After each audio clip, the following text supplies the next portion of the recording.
Hello, welcome to Rebel Civics on the Unsafe Space Network. Today we got TC, aka Minnesota Black Robe Regiment. That's the site that he runs. He's going to give us the summary of a Lisa Hanson story and the breaking news of her victory, and then talk about TC's similar story. Both fought government tyrannical lockdowns, destroying small businesses and lives. These two stories really show how you could be a sweet, soft-spoken coffee shop owner and mother, or a sheriff's deputy and veteran. If the government finds it useful to use you as an example to scare the slaves into submission, it will do so. They could care less about your life. And their stories show how you can win by standing tall. So, TC, welcome to Rebel Civics. Well, I really appreciate you having me on. When you're doing the description there about being a sweet, soft-spoken coffee shop owner, I'm like, no one's ever accused me of being sweet or soft-spoken. And then I realized you were talking about Lisa. So, but, That's good. That's funny. Yeah, I've watched several Lisa shows, but yeah, I think we should open with would you give your bio so people know who you are? how much you want? I Well, from seeing your written one, I don't know, a minute or two, a whatever. minute or two. I can do that. Can you do that? Go for it. I have to remember I'm on somebody else's show, so Yes, like I can't just take over. might be a little shorter than normal. A little shorter than my normal. Yeah, so I have always been very interested in uh, geopolitical and local political kind of philosophical, cultural, political ramblings that you see in the United States, especially. And I've always kind of watched as a watchman to warn people of things that are coming. And so leading up to March of 2020, I was kind of telling people, look, this COOF thing is dangerous. It's not going to be what we think it is. They're gonna strip us of a lot of our freedoms and our liberties.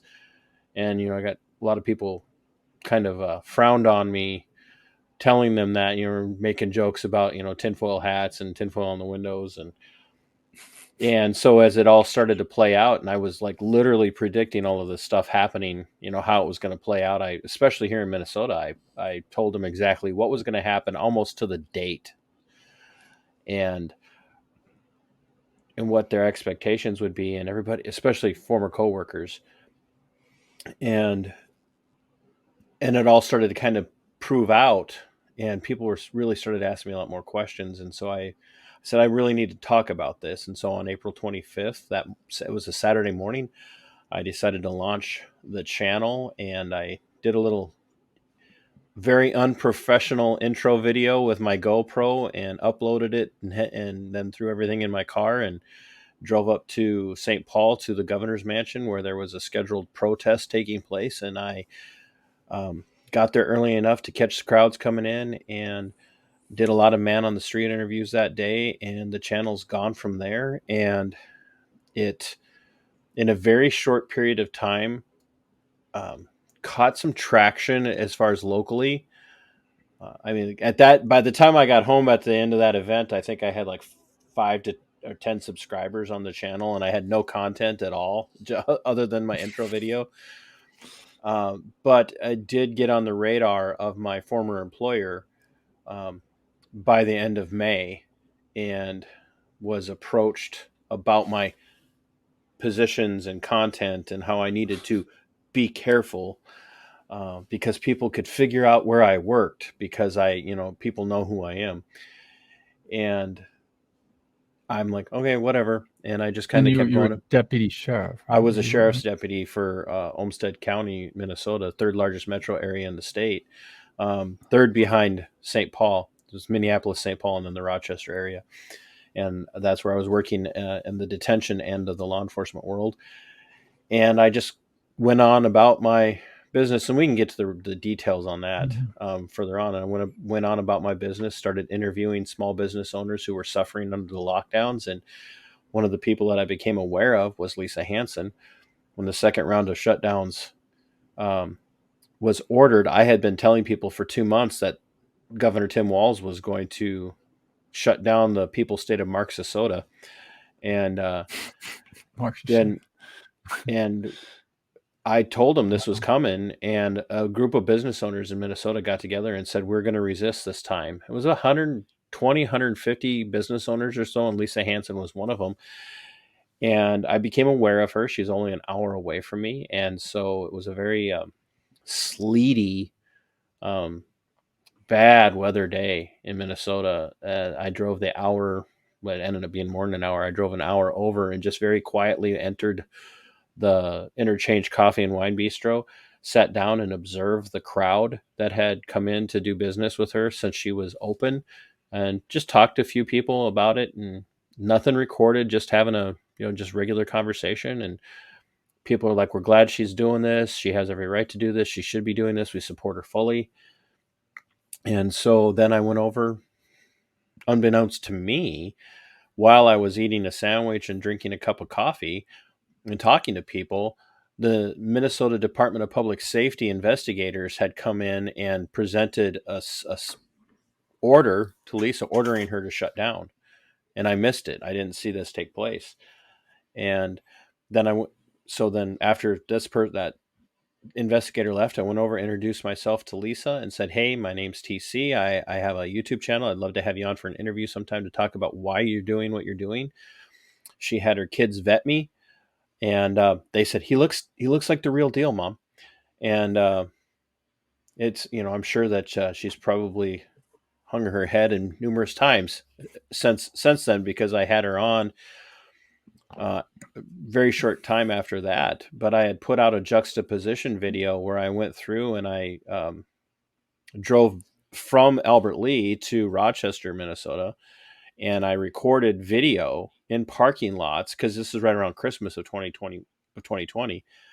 And a recorded video of parking lots like at Home Depot and Lowe's and Menards and the mall and Walmart, showing these places were just packed full of people out doing Christmas shopping, while her little coffee and wine bistro in 18,000 plus Albert Lea, Minnesota couldn't be open, while all of these other places were. And I did that juxtaposition video preemptively to having Lisa on, had her on. We became fast friends. I took part in a couple of her protests, and they started charging her criminally, and I started to speak out against it, and they came after me. They literally came after me for, and when I say they, I don't mean, at that time it wasn't my employer that targeted me. It was the city attorney of Albert Lea, along with the chief of police of Albert Lea, who doxed me, figured out who I was and where I worked, filed formal complaints about my video content with my employer, and called the Minnesota Bureau of Criminal Apprehension, so Minnesota's beat FBI, and the FBI, and reported me, and then filed a formal complaint with my employer. And that started the ball rolling on the attack on me. Wow. And you've moved into the summary of Lisa Hanson's story, which is going to do first, and then we'll cover yours next. That's the kind of order I was thinking, like the history. That's start of it. This is your show, boss. You're in charge. You tell me what to say. I'll say it. I think I seen some of the videos. Like I saw the unsafe space video about the original one, and I saw one of yours back then too. That's when I found out about it. Was from Carter doing Unsafe Space Show, and then finding out about you and watching your show. And I was like, this is like ridiculous. And I live in South Florida, in one of the best counties in Florida. Like, we didn't have very much of this here. Like about the time that was going on, I think they were reopening the bars here shortly after that. Yeah, that's what happened here. About the only state that was better than Florida, but the only state that was better than Florida was South Dakota, with Kristi Noem as governor at the helm there. She never did anything. Nothing. I mean, DeSantis did like 2 weeks and looked around and went, "This is stupid." Yeah. He did lock down. I do occasionally remind people of that. Yeah, he did lock down. And I don't want to get into DeSantis, but yeah, I know. No, but he did like 2 weeks, and then he was like, okay, this is stupid, and opened back up, and Kristi Noem didn't. Whereas Governor Walz doubled down all the time. And I mean, Yeah. and he had, Keith Ellison, the attorney general, was really the driving charge on that. Um, And they went after Lisa with a vengeance, with a and vengeance. and with your show and Unsafe Space, and I assume a couple other people reported. I mean, you don't see it on Fox News, right? I think But Lisa did and she and do I a know Fox that News. I think she Mm. did a stint, a very brief conversation on Fox News. You'd have to. I think you're in Tuck, communication with Lisa. Tucker. Yes, yeah. You It just gave me might, her email. So, yeah, it might have and then been just since you Tucker mentioned that, I'll tell everybody now. Like, I'm planning on doing the next show, same topic except with Lisa Hanson. with And Lisa. thanks for setting that up. That's great. Oh, hey, Lisa's a Um, friend, and I consider you in that same camp. So, I'm hoping to um, do that next week, but we haven't scheduled the recording yet. But yeah, I'm hoping to do that yeah, next week and do 2 back-to-back episodes on this. yeah, I I'm think not a, it's a f- I'm personally, I'm like, first off, almost everybody knows it's over, but I do live in Florida and there's no problem here. I've been talking about this on my previous show, Liberty Solutions, and now Rebel Civics, like, and writing about it on Uncover DC. Like, it's okay here.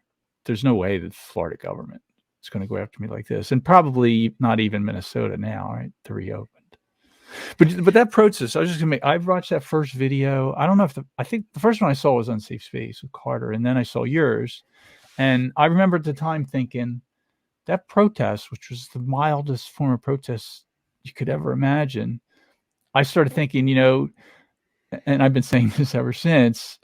George Washington would have brought 1,000 men and cannon to that protest. Like, that's what the people who created this country would think about that. I'm pretty yeah. sure about that. That's the thing that I try to point out to people is that, I mean, even in her dissident position at the time, Lisa was very passive. She complied with the first round of shutdowns. Uh, she she didn't, run around screaming and hollering about how horrible it was. I mean, she suffered under the first round, but she complied. And it was only when the second round came around and she said, I can't do this." And there were other compelling reasons, but nothing more compelling than the future of the republic for her. And that's what really kind of endeared her to me. Was she's like, "I'm doing this for my kids and my grandkids and my great grandkids and future generations. This isn't about me. Hmm. It's And her about what we." employees, right? Yeah, and her She's like, her her employees and employees. and and it touched me because she was literally facing a giant in this situation. And it wasn't just Kelly Don Martinez, the city attorney of Albert Lee, and it wasn't just the chief of police of Albert Lee. It was the entire state was coming after her. People don't understand. Like, they had agents, state agents, that were dedicated to watching YouTube videos and Facebook videos and news reports, and they were walking by Wow. and taking pictures, and they were coming in, and they were, it was spying. It was state Fine. spycraft spying on her. Wow. And and so we did a march prior to one of the protests that really got the attention. We did a march, got a lot of traction with people. Over 200 people showed up for the march. So she scheduled a protest for the end of January of 2021. And that protest was, she titled it the Nail Walls to the Wall celebration. And what it was that Governor Walz, along with the duplicitous Republican Party of Minnesota and the Democrats of Minnesota, were issuing these compensation checks to business owners. And I think the check that she was What? issued it was several $1,000s, was supposed to somehow pay off business owners in general for agreeing to shut down, but yet keep them functioning. And she's like, these are taxpayer dollars. I Hmm. want to return this money to the taxpayers. And so what she did is she scheduled this nail walls to the wall protest, and she brought people in. She had a live band. She served food for free and drink for free Because she's not allowed to sell it. because she wasn't technically allowed to. I mean, well, she Yeah. could, as long as it was carry out only. Oh, But okay. but so she was giving this away by using this check to pay for it. And she even agreed to shut down food service at 10 o'clock, which was, even at carryout, you had to stop doing it. There was a curfew of 10. She agreed to all of that. Antifa and Black Lives Matter caught wind of this protest, and they threatened to come down and disrupt it. And I'm like, what's your, why? What's your whole, why would Antifa and Black Lives Matter, like Antifa should be out there providing security, because this is like, that's a very thing that they're against, is an authoritarian state, but they were going to come and protest. I have to interrupt you in that. I think they're actually about an authoritarian state 100%, but they want to be the authority. That's what Antifa and Black Lives Matter I'm is. saying, I'm sorry, sarcastically, like Antifa especially should have been against authoritarianism. It's actually what Antifa means. Right. Yeah. Hashtag sarcasm. I get in trouble for subtle and clever sarcasm all the time. Right. So, but I love it. I happen to love it. So anyway, I didn't catch that, and I'm embarrassed when somebody pulls off a clever, sarcastic remark that I don't catch. It's just embarrassing. So, it won't happen with me often. Trust me, I'm always the dumbest man in the room. We're like 15 minutes in, and it already happened. Doesn't happen often. So anyway, that's that whole protest.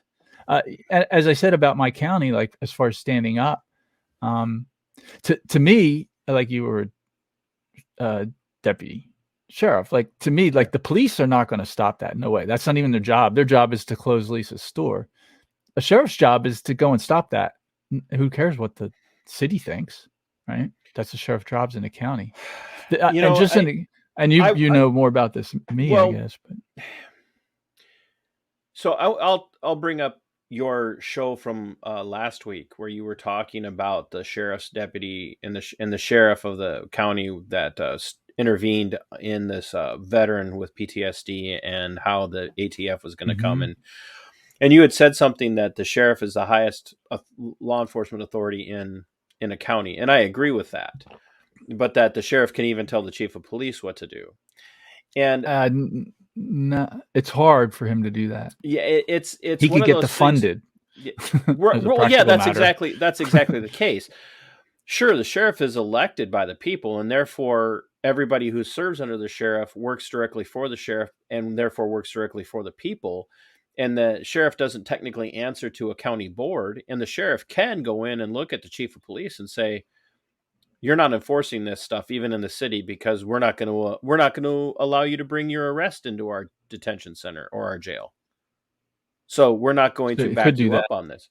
He could do that, which is a form of nullification, really. Yeah. The problem is that there's such a, excuse the terminology, there's such a pissing contest about jurisdictional authority in a lot of these cases, that where a lot of sheriffs don't want to, even though they're not going to like go and enforce these mandates or these executive orders, they're not going to get into the pissing contest of telling the chief of police of a city, like, you're not going to enforce this. I think they should. I really do. I think they should. In fact, they should threaten to arrest a chief of police who does this. But you brought up a really good point that, at the event that we're talking about, the state, in all of her manifestations, the state and the city state in this situation sent in undercover agents, spies for the state, to gather evidence for criminal prosecution of the event, which really it could have ended up with not just Lisa being charged, but they could have literally come after every single person that showed up at that protest if they wanted to.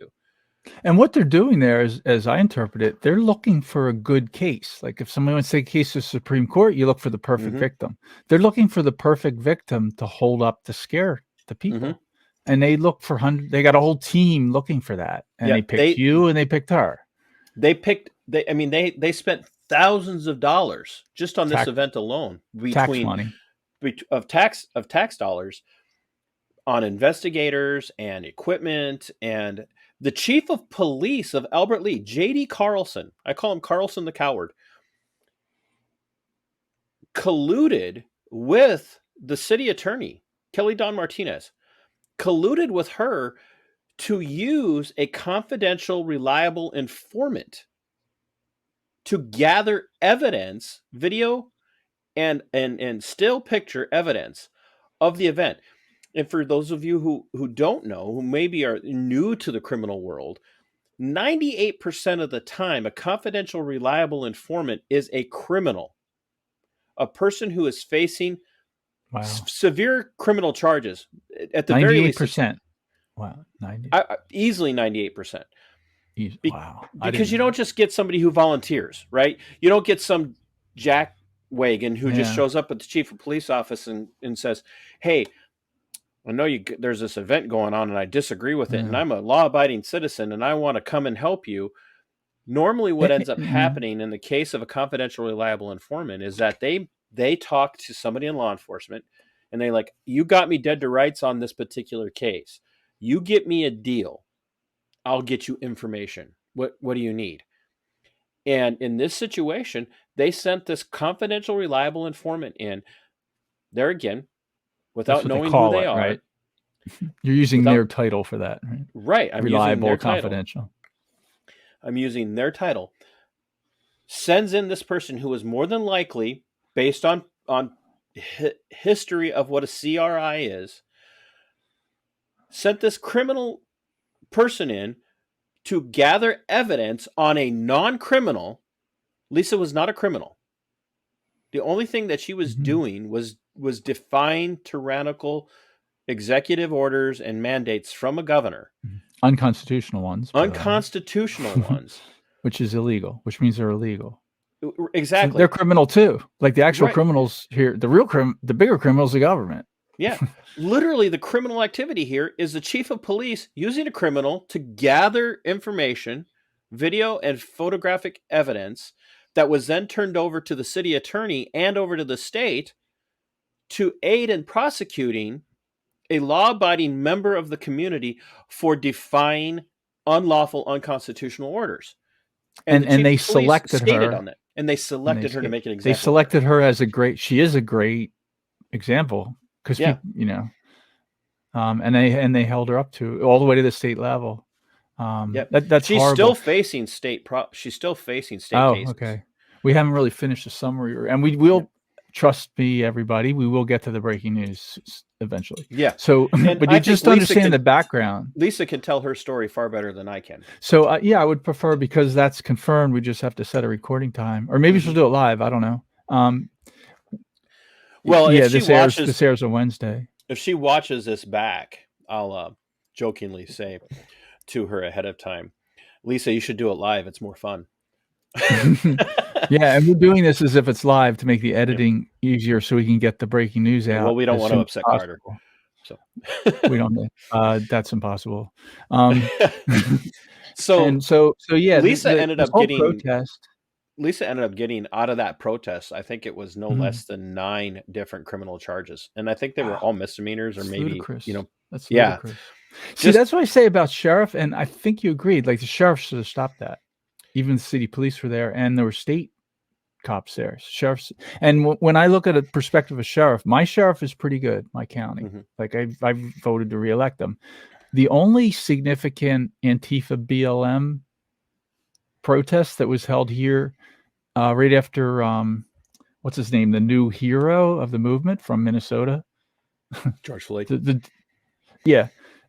There was, I don't know, a month once like it was being held once like Oregon, Portland was burning to the ground, and Seattle, and somebody did set one up here. They're not very strong in Florida, and one of the reasons is like a fairly big one. There was a pretty big one in my county set up at a mall, like one of the biggest business areas around. They set it up. They promoted it for a week or two when it was starting and all this. There was announcements made like, don't do this. But they didn't care. They did it anyway. What they did was maybe an hour before the protest was going to happen, they closed the mall and sent everybody home. There's no one there. They locked all the doors and put chains on them. They closed the mall. And there was my sheriff and something like 100 deputies there. I think somewhere for other counties. And when the protesters showed up, They kind of sat in the back in their car, and then when the protest started, like the second the protest started, the sheriff of my county walked up to them with dozens of deputies standing right behind him, and they knew who the leader was. They walked up and they said that if you don't leave this property immediately, you will all be arrested and charged. And this demonstration lasted for like 1 minute, and it was the only one that ever happened. BLM and Antifa never tried it. And he said it, I wasn't there, but he said it in a manner that everybody just picked up their signs and they just quietly walked off. And a couple of them stayed and held up signs on Route 1 that's right near, that's where the road's on, and they just ignored them. They're on a sidewalk, they ignored that. And there was only a few did that, and a couple people beeped their horns. The rest of them went home. Yeah, it's when you start shutting down like main thoroughfares that could result in people dying, which has happened. It happened in Minneapolis and St. Paul quite a bit. Yeah, I got a pretty good sheriff. The guy who almost won the sheriff in the county next to me, which I'm only a few miles from, and I've interviewed him actually. He ran and lost for sheriff, and he's a total constitutional sheriff. And he's a former state cop and former Afghan vet. He almost won, and the reason he lost is because the Republican sheriff who had the Democrat sheriff, who had had that office for many, many years, he had a deputy that had just retired and moved to Pennsylvania. They put that deputy up for the Republican Party. And the current sheriff and everybody in the government, mayor, city council, they promoted the hell out of him. They spent a fortune on this guy. He wins the primary. He won the. He's a hardcore Democrat, works for this insane sheriff for years and years, and is just retired. He never even came to the county to do anything. He just was in his house in Pennsylvania, and he won. And shortly after he won, he dropped out of the race. There was no Republican candidate, so the Democrat won. And the guy who was running Republican was great. He would have been the best sheriff in Florida.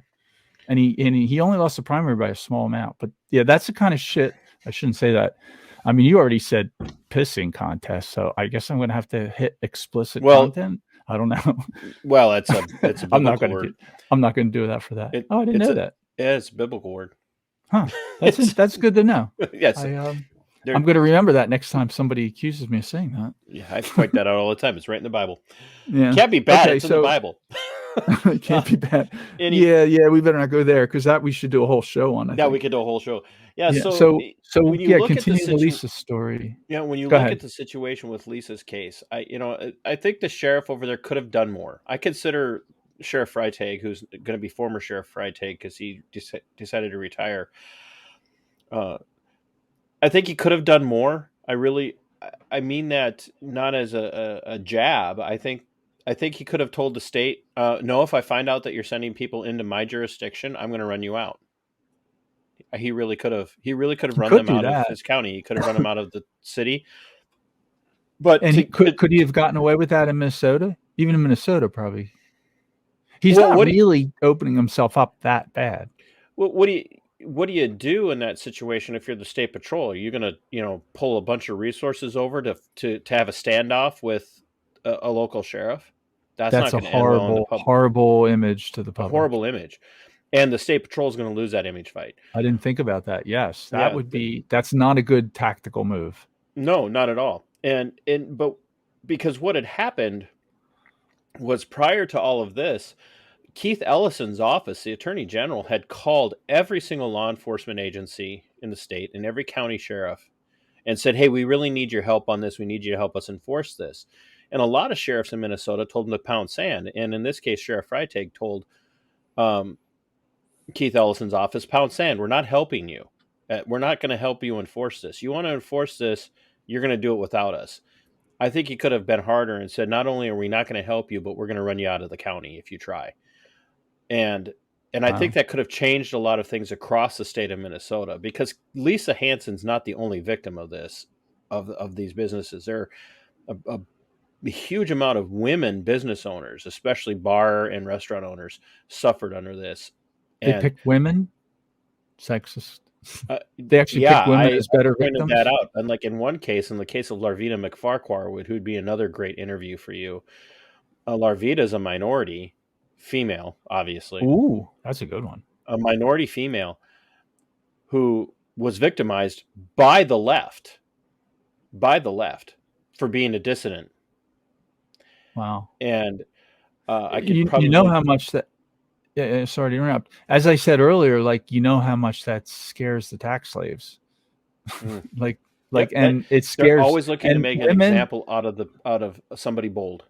Lisa and you, but specifically about women, Lisa is an amazing hero to me. Like striking one of the biggest heroes of COVID lockdowns. Like I'm amazed at that story and standing up to that.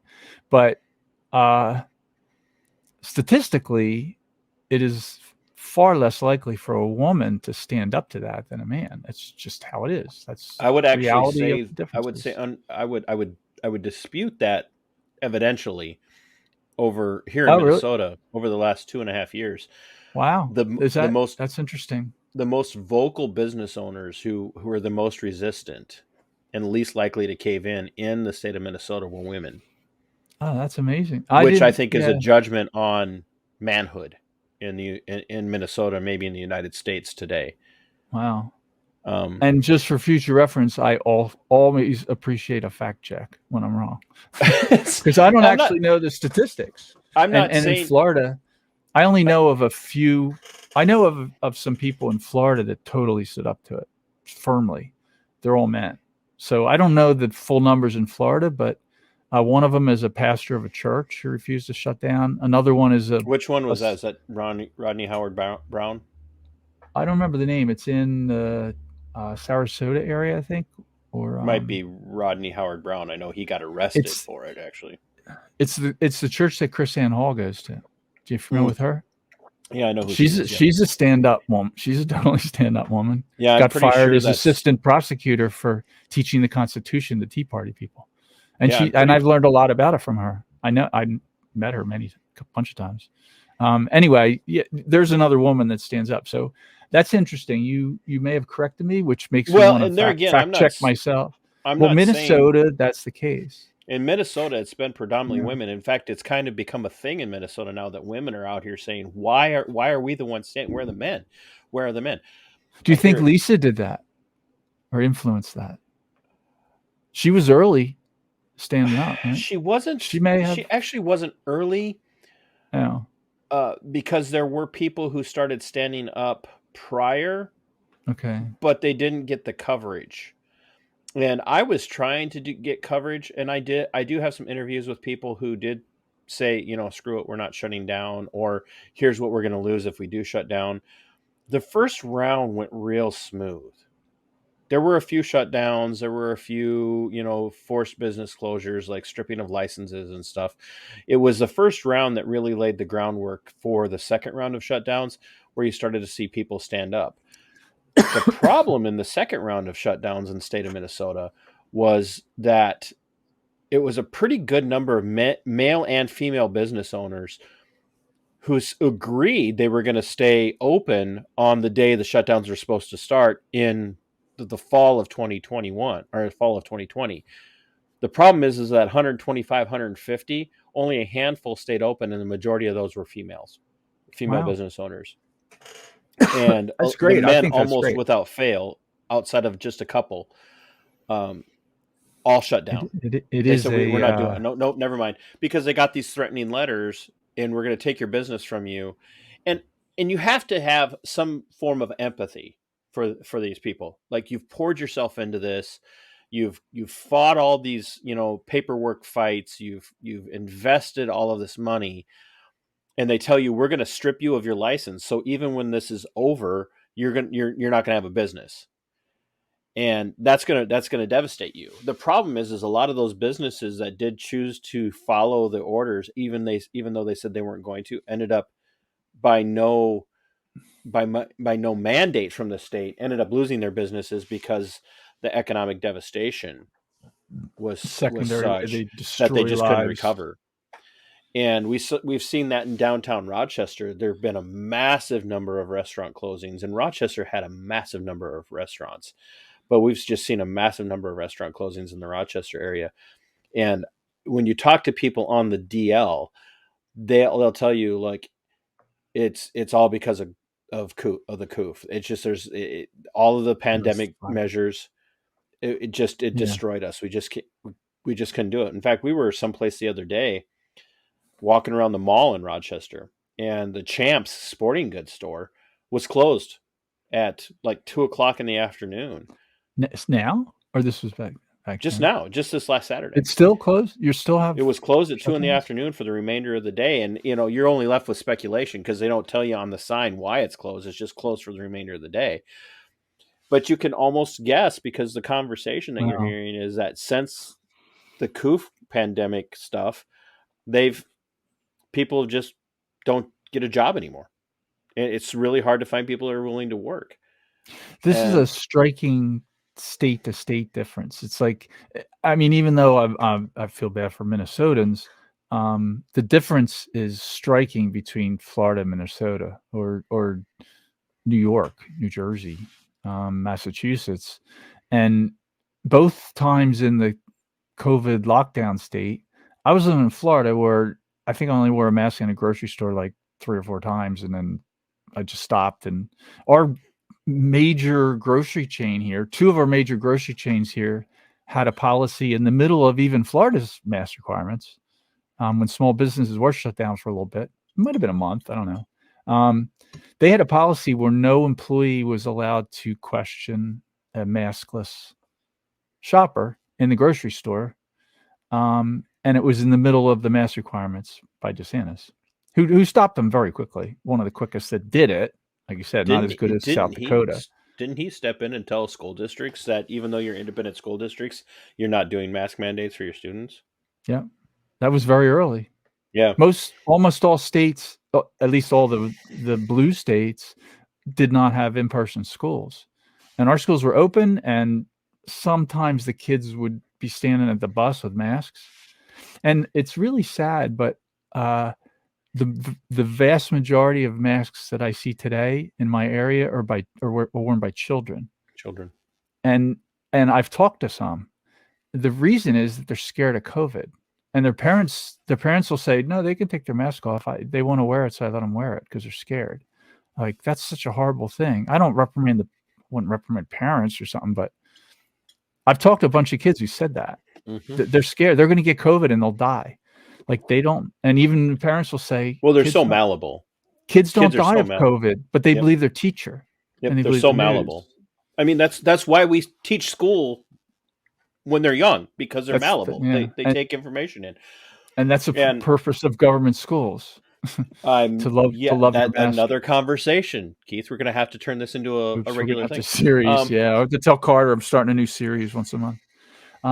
Anyway, with the Lisa Hanson story, like my county I was going to bars without a mask when most other states did not allow bars to even open. And I have videos on my channel. If anybody's interested, you can find me Minnesota Black Robe Regiment on YouTube. I got stuff on Rumble as well. And we'll put the link in the YouTube show notes, Odyssey, Rumble, and we'll put it on the website. If you want that link, if you don't remember it, it's easy to remember. But yeah, just go to the Unsafe Space website after the show airs. It'll be there. Unsafe knitter made me my beanie, by the way. Oh, really? It's an awesome beanie. Yeah. Carter sent me this for Christmas, so I chose this hat for doing this show.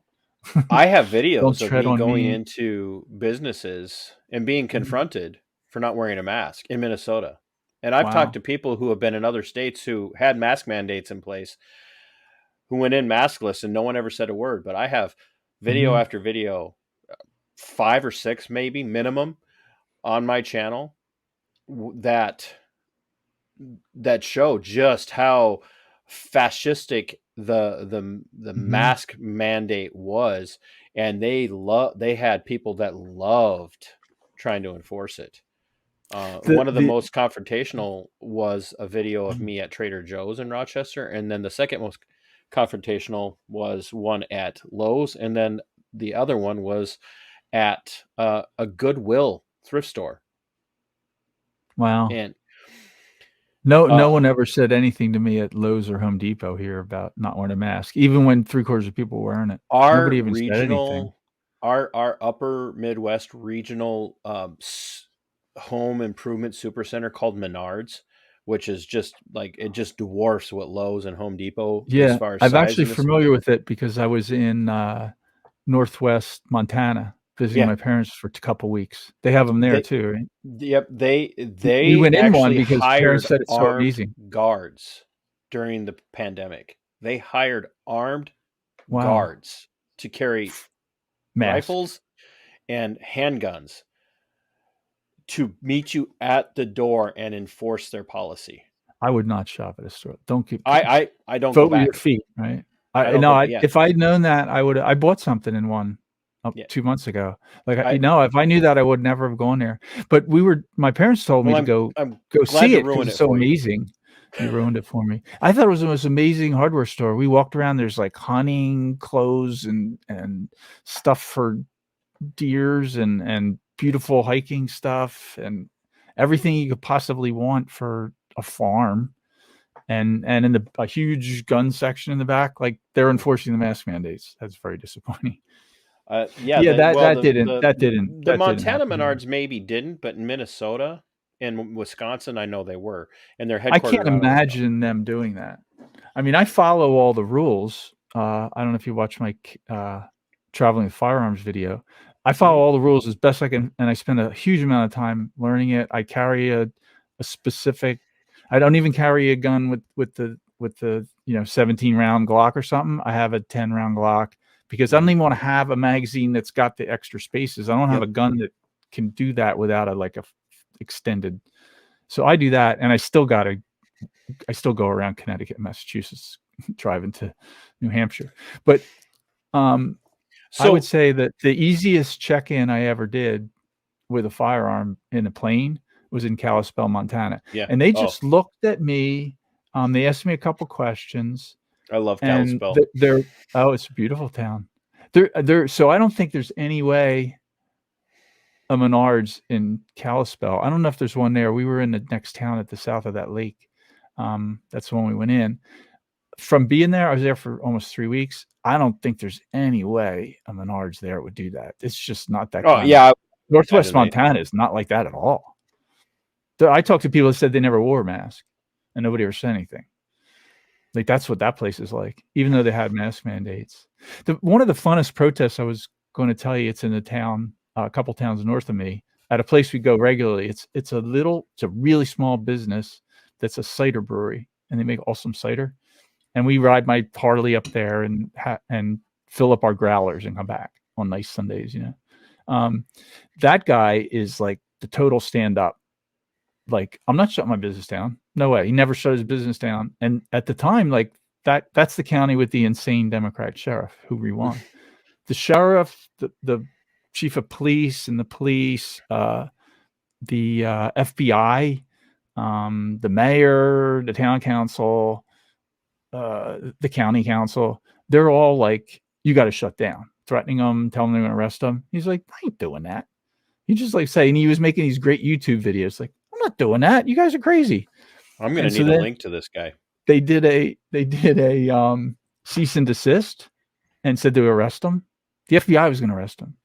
And he said, why? And he said, you shouldn't be open. You're not allowed to be open. And he said, well, okay. So what he did is he entirely switched his business to takeout, which was already really big there. Like, growlers are a big thing. Hmm. Their cider is amazing, and it's a little tiny place. The whole bar is like the size of my living room, and I live in a condo.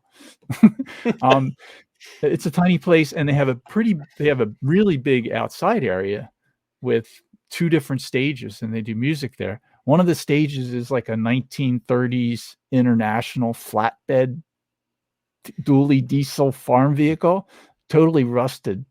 And the guy welded like pieces of containers and stuff and made this beautiful stage out of this thing. And they keep the tires inflated, sitting there looking like it could drive, but it hasn't been driven in like 40 years or something. That's their stage. So what they do is they start holding huge music events there. and they don't pay the musicians, only tips. And there's like really good musicians went to do it because every place is closed. They were Or making more money on tips without, because yeah, they couldn't get there were gigs some big anywhere else. names. There's like Yeah, musicians that do a 3-month tour in Europe every year. We're playing there because nobody else was playing. Even the people that would have done it and they had their bar open, they couldn't afford to pay these guys. So right. economically they did it. So anyway, he started hosting. They were started being open like twice a week, and sometimes they gave away their cider for free, and sometimes they didn't. And they encouraged bring in whatever alcohol you want. And there's like 4 other beer breweries on the street, and they're promoting the other And beer breweries. they're helping each other. They're helping each The other. thing, And then they had this massive party in the middle of the lockdowns with him under threat to be arrested. And everybody knew about us, and we all went. And everybody's in there. Hardly anybody's got a mask on. They gave away like massive amounts of cider. People had like are you going to kegs. And the end of it is the FBI came and told him, you have to close. And he said, I'm not selling any food. I'm not selling any drinks. What are you going to close me for? And they went back to their car and called Washington and called the sheriff. And he goes, you can't do anything. He's not selling anything. It's just I'm like not. Yeah, what and are you going it to do? was Arrest massive. all of them? And it was on like he was on Tucker Carlson for doing that. He had they set up drone pictures. And he never shut down. He never, ever shut down. The thing with Lisa, is that ultimately,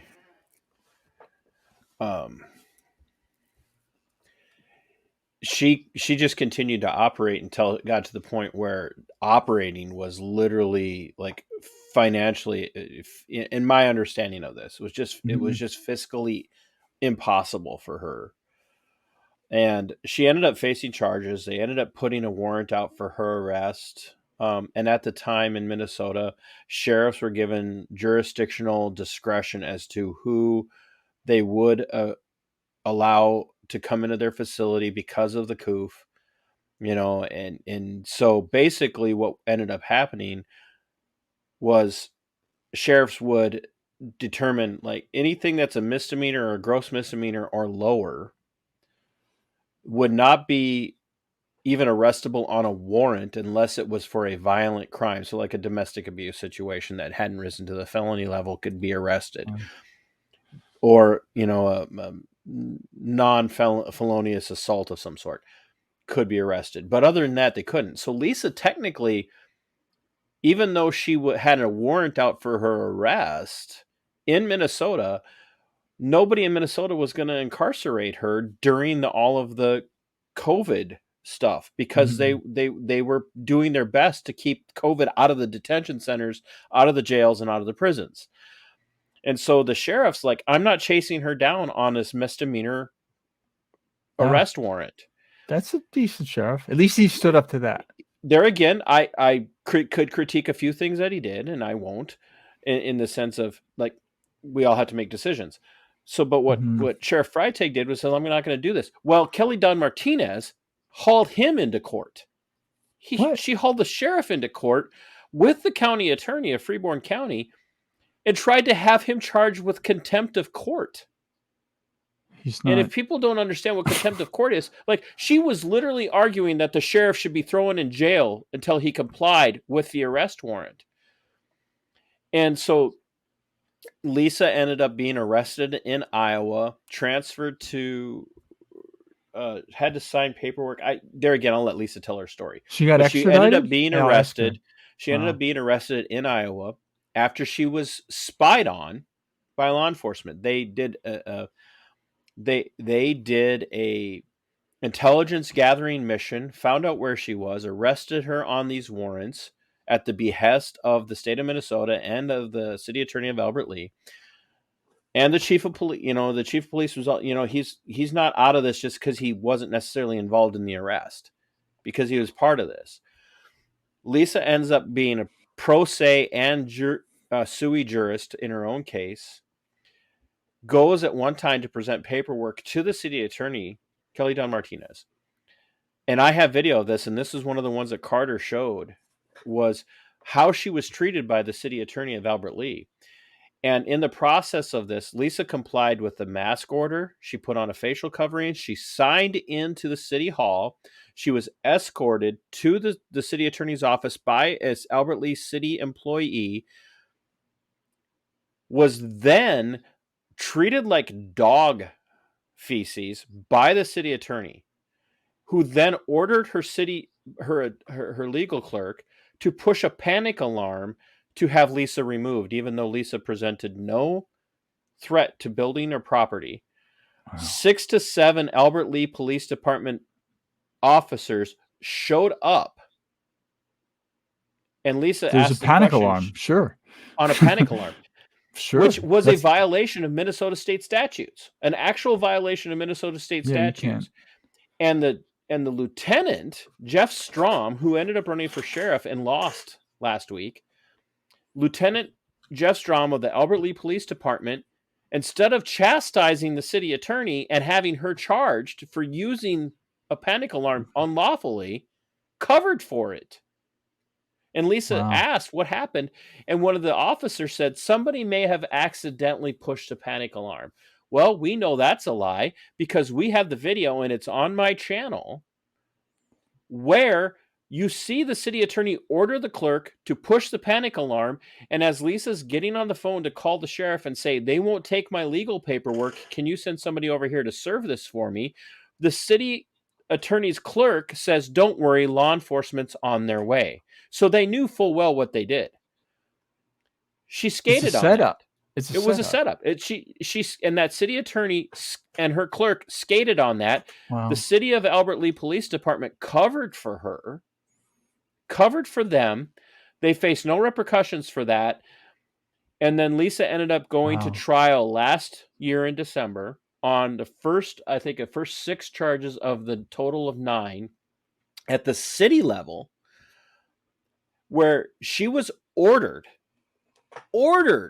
by the judge. Judge Joseph Butel. People need to understand this. He's still a judge in Minnesota in the 3rd District Court. His name is Judge Joseph Butel. Ordered her to not mention the Constitution of the United States in her defense. Ordered her to not bring up constitutional law. Told her she couldn't. Yes, there you go. This is your Bible, sir. Yeah, constitutional originalist. That's your Bible in that sense. and then, just for the sake of irony, after reporting me to the BCA and the FBI and filing complaints about me with my employer, the city attorney of Albert Lea summoned me as a state witness against Lisa and approached me in the lobby of the courtroom, telling me, by the way, you're not allowed to bring up the Constitution when I have you on the stand. Could you bring up the Minnesota Constitution? No, I could not mention Constitution at all. And she goes, if you do, it'll be a contempt of court. I'm sorry. No, I'm not sorry. I think that's if I didn't laugh, I would cry. That's ludicrous. It's ludicrous. That's the Constitution and actually my position, the Minnesota Constitution is the highest law in Minnesota, other than restrictions in the U.S. Constitution. But either way, if you can't bring up the U.S. Constitution, you can't bring up the Constitution. Either one. I can't bring it up. You cannot bring it up. And the judge, if the prosecutor tries that, the judge should just end the case. You shouldn't even have a prosecution. That's my view. So the judge has the duty to shut down the case. So last December, Lisa ends up being convicted, and by a jury of 6. In the sentencing, Judge Joseph Butel departs from even the request of the prosecutor, who, by the way, excuse the terminology, is a bitch. She's a bitch. He departs from the prosecutorial request, spends 20 minutes dressing Lisa down. I'm there for this, by the way. I testify. I get off of the stand. I look at the judge and said, Your Honor, may I be allowed to observe the rest of the proceedings? The city attorney protested tried to argue that I should not be allowed to stay in. And even this jackass of a judge said, are you going to call him again? And she's like, no. He goes, then why should I have him removed from the courtroom? The reason she didn't want me in there is because she knew I was going to make a video about what I was observing that day, which of course I did because, Keith, you know me. That's fun. That's fun. So I made a video on my way to testify that day, and then I made a video afterwards.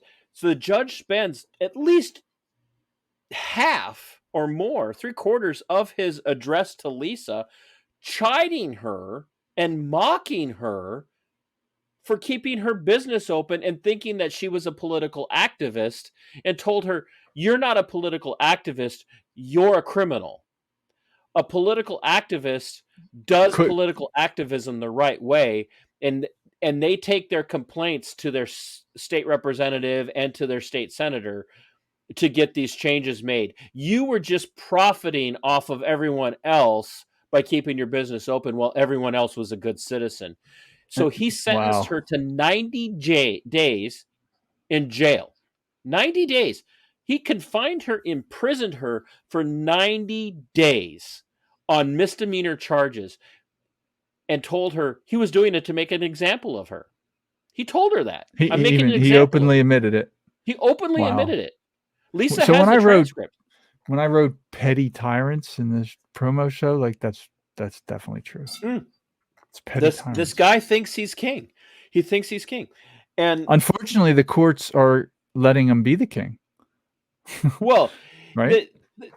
Like a king, he's a local judge, or he or she's a local judge who has declared the Constitution of the U.S. and the Constitution of Minnesota null and void. It's just mind-blowing. People need to understand this, and Lisa can tell you so much more than I can, obviously. But she will. Yeah, this is kind of an intro, so people. Yeah, this is intro. This is nothing compared to what Lisa can tell you. Maybe my story, so I can tell you a lot about my story. I can't tell you everything. We want to get to that, but as just a briefly, what's the breaking news on Lisa? So the breaking news is that 2 weeks ago now, Lisa. Well, let's go back further. Almost a month. Okay, whatever you have to do. Yeah. Almost a month and a half ago, someone contacted me from the inside and told me Kelly Don Martinez, the city attorney of Albert Lea, that was like persecuting Lisa Hanson. And I have a whole series of videos explaining how this predates even COVID. There is something going on there with this woman and her attack on Lisa's business. Did she know her before COVID? Oh, there's a whole history of things that were happening before COVID with this business. That it's very clear that this city attorney wanted Lisa out of that building prior to COVID. Coffee and wine. I think you said somewhere they wanted her building, like it was rented to the city, and they wanted her building. If you want, I can send you the link afterwards, and you and Carter can throw the link into that conversation. Okay, yeah, please do that. Yeah, like you said, it doesn't get published till tomorrow, so there's time I'll to send that afterwards. But they something was going on there. Wow, and that's even worse. Like everything you say to me, it's like, oh, this is even worse. Oh, yeah, it gets worse, right? It's just, and that's kind of what Carter and I had talked about when I had told Carter about the story, and he said we got to get Lisa on. It just keeps getting worse and worse and worse. Well, so Lisa does her 90 days. Minnesota's a 2/3 state, so you do 60 out of 90, and as long as you're good behavior while you're in, then you don't have to do the full 90.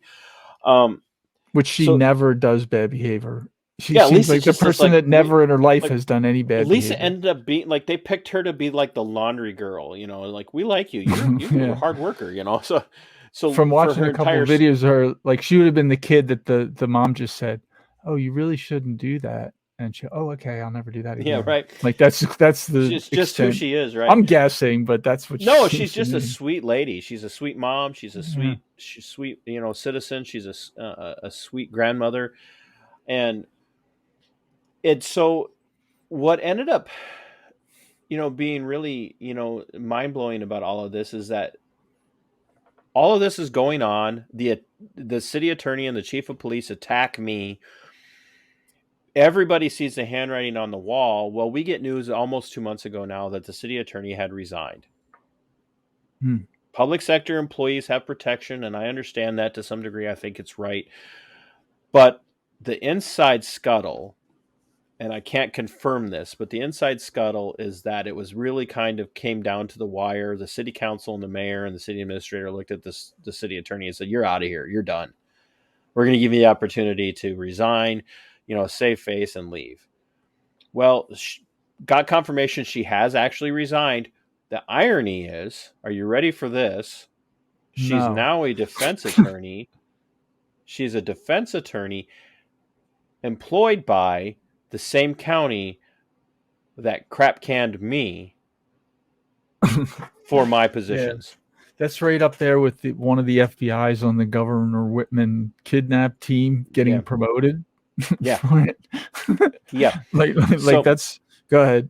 So I believe that she had caused enough of a stink in Albert Lea that they saw that she was going to, they're not out of the woods yet with this situation. That's but good. They might actually be held accountable. I think that and I'll let Lisa tell more of her story on that. But that's a clap for Lisa. Yeah. That's not easy to do even in Florida or New Hampshire. It's not easy to do. What Lisa ended up doing was okay, so now negotiations started, and they didn't know who was going to be the prosecutor for Albert Lea. They're trying to figure that all out. Well, about 2 weeks ago now, I got another text message. Hey, just so you know, Albert Lea has dropped all the remaining charges. That's the breaking. What had happened was Lisa finally hired an attorney who was in the video that I did. Oh, yeah. I remember a week and a half ago now. She did a GoFundMe page, right? Was it a GoFundMe or? She does have a GoFundMe. Yeah, when I've heard about that, I contributed to it. Lisa did hire an attorney. He's a solid guy, and they kept saying take this deal, or let's put this off for another year. And this attorney kind of kept telling them to pound sand. The last time he told them to pound sand, they came back almost immediately and said, "That's it. It's done. We're dropping all the charges." Well, of course, then the attorney that they hired to make that negotiation tried to spin it well, she's not going to get any more jail time. She's not going to get any more fines. She's already learned her lesson. So we've just decided it's not worth pursuing. Well, what it was they realized they were going to get their butts handed to them, that this attorney was not going to play ball. And so they did drop the charges. So Lisa's not facing any more criminal charges with Albert Lea, but there's still stuff hanging out there at the state level. But so it's a victory, and it's not a period victory. It's not a hollow victory at all. It's an actual victory. That's funny. It is a victory. It is absolutely a victory. Lisa is a hero in the movement here in Minnesota. And I think, quite frankly, Lisa is a hero across the United States. I think a lot of people could learn from her. There's a lot of people that talk big. I was just having this conversation with somebody yesterday. There's a lot of politicians, and there's a lot of attorneys and a lot of doctors now that everything's kind of coming out wanting to be heroes. Okay. That's good. I'm glad we're getting a story out. I want to do what I can to get this story out so people are inspired by it. I'm going to tell people the same thing that I told this person that I was talking to yesterday. The people I respect the most are the people that stood up from the start. And Lisa Hanson's one of those, damn it. She did. She really, maybe she complied the first go around. A lot of people did. You yourself said, I wore a mask a couple of times. I did a couple times, yeah. Yeah. I think we all saw a little bit of it and said, okay, let's see what's going on here. Some of us, not as much. Some of us a little bit more. Some of us woke up fast. Some of us, it took a little time. But Lisa's a hero. She is a hero. She's a patriot. They call her the Patriot Princess. And she's a hero. She stood her ground, and she suffered for it. She lost her business, and other people got drugged down, not by Lisa, but by a system. And and I said in one of my videos, and talking about the city dropping the charges, there are not a lot of people who have bled in this fight with Lisa the way I have. And that Lisa's bled more. Lisa's lost a lot. She's lost a lot of reputation because people have kind of looked at her differently now. But I've bled with Lisa on this. because I stood with her and they hated me. They And you ended up losing your absolutely, job yeah, over they it. came after my job. They, but the thing is that the fight for my job predates even my introduction to Lisa, because I spoke out You against the mayor of Rochester in on May 30th of 2020, when Kim Norton of Rochester stood on the steps of the law enforcement center in Rochester and said it's high time that that minorities in Olmsted County and in the city of Rochester finally felt safe in the hands of law enforcement again.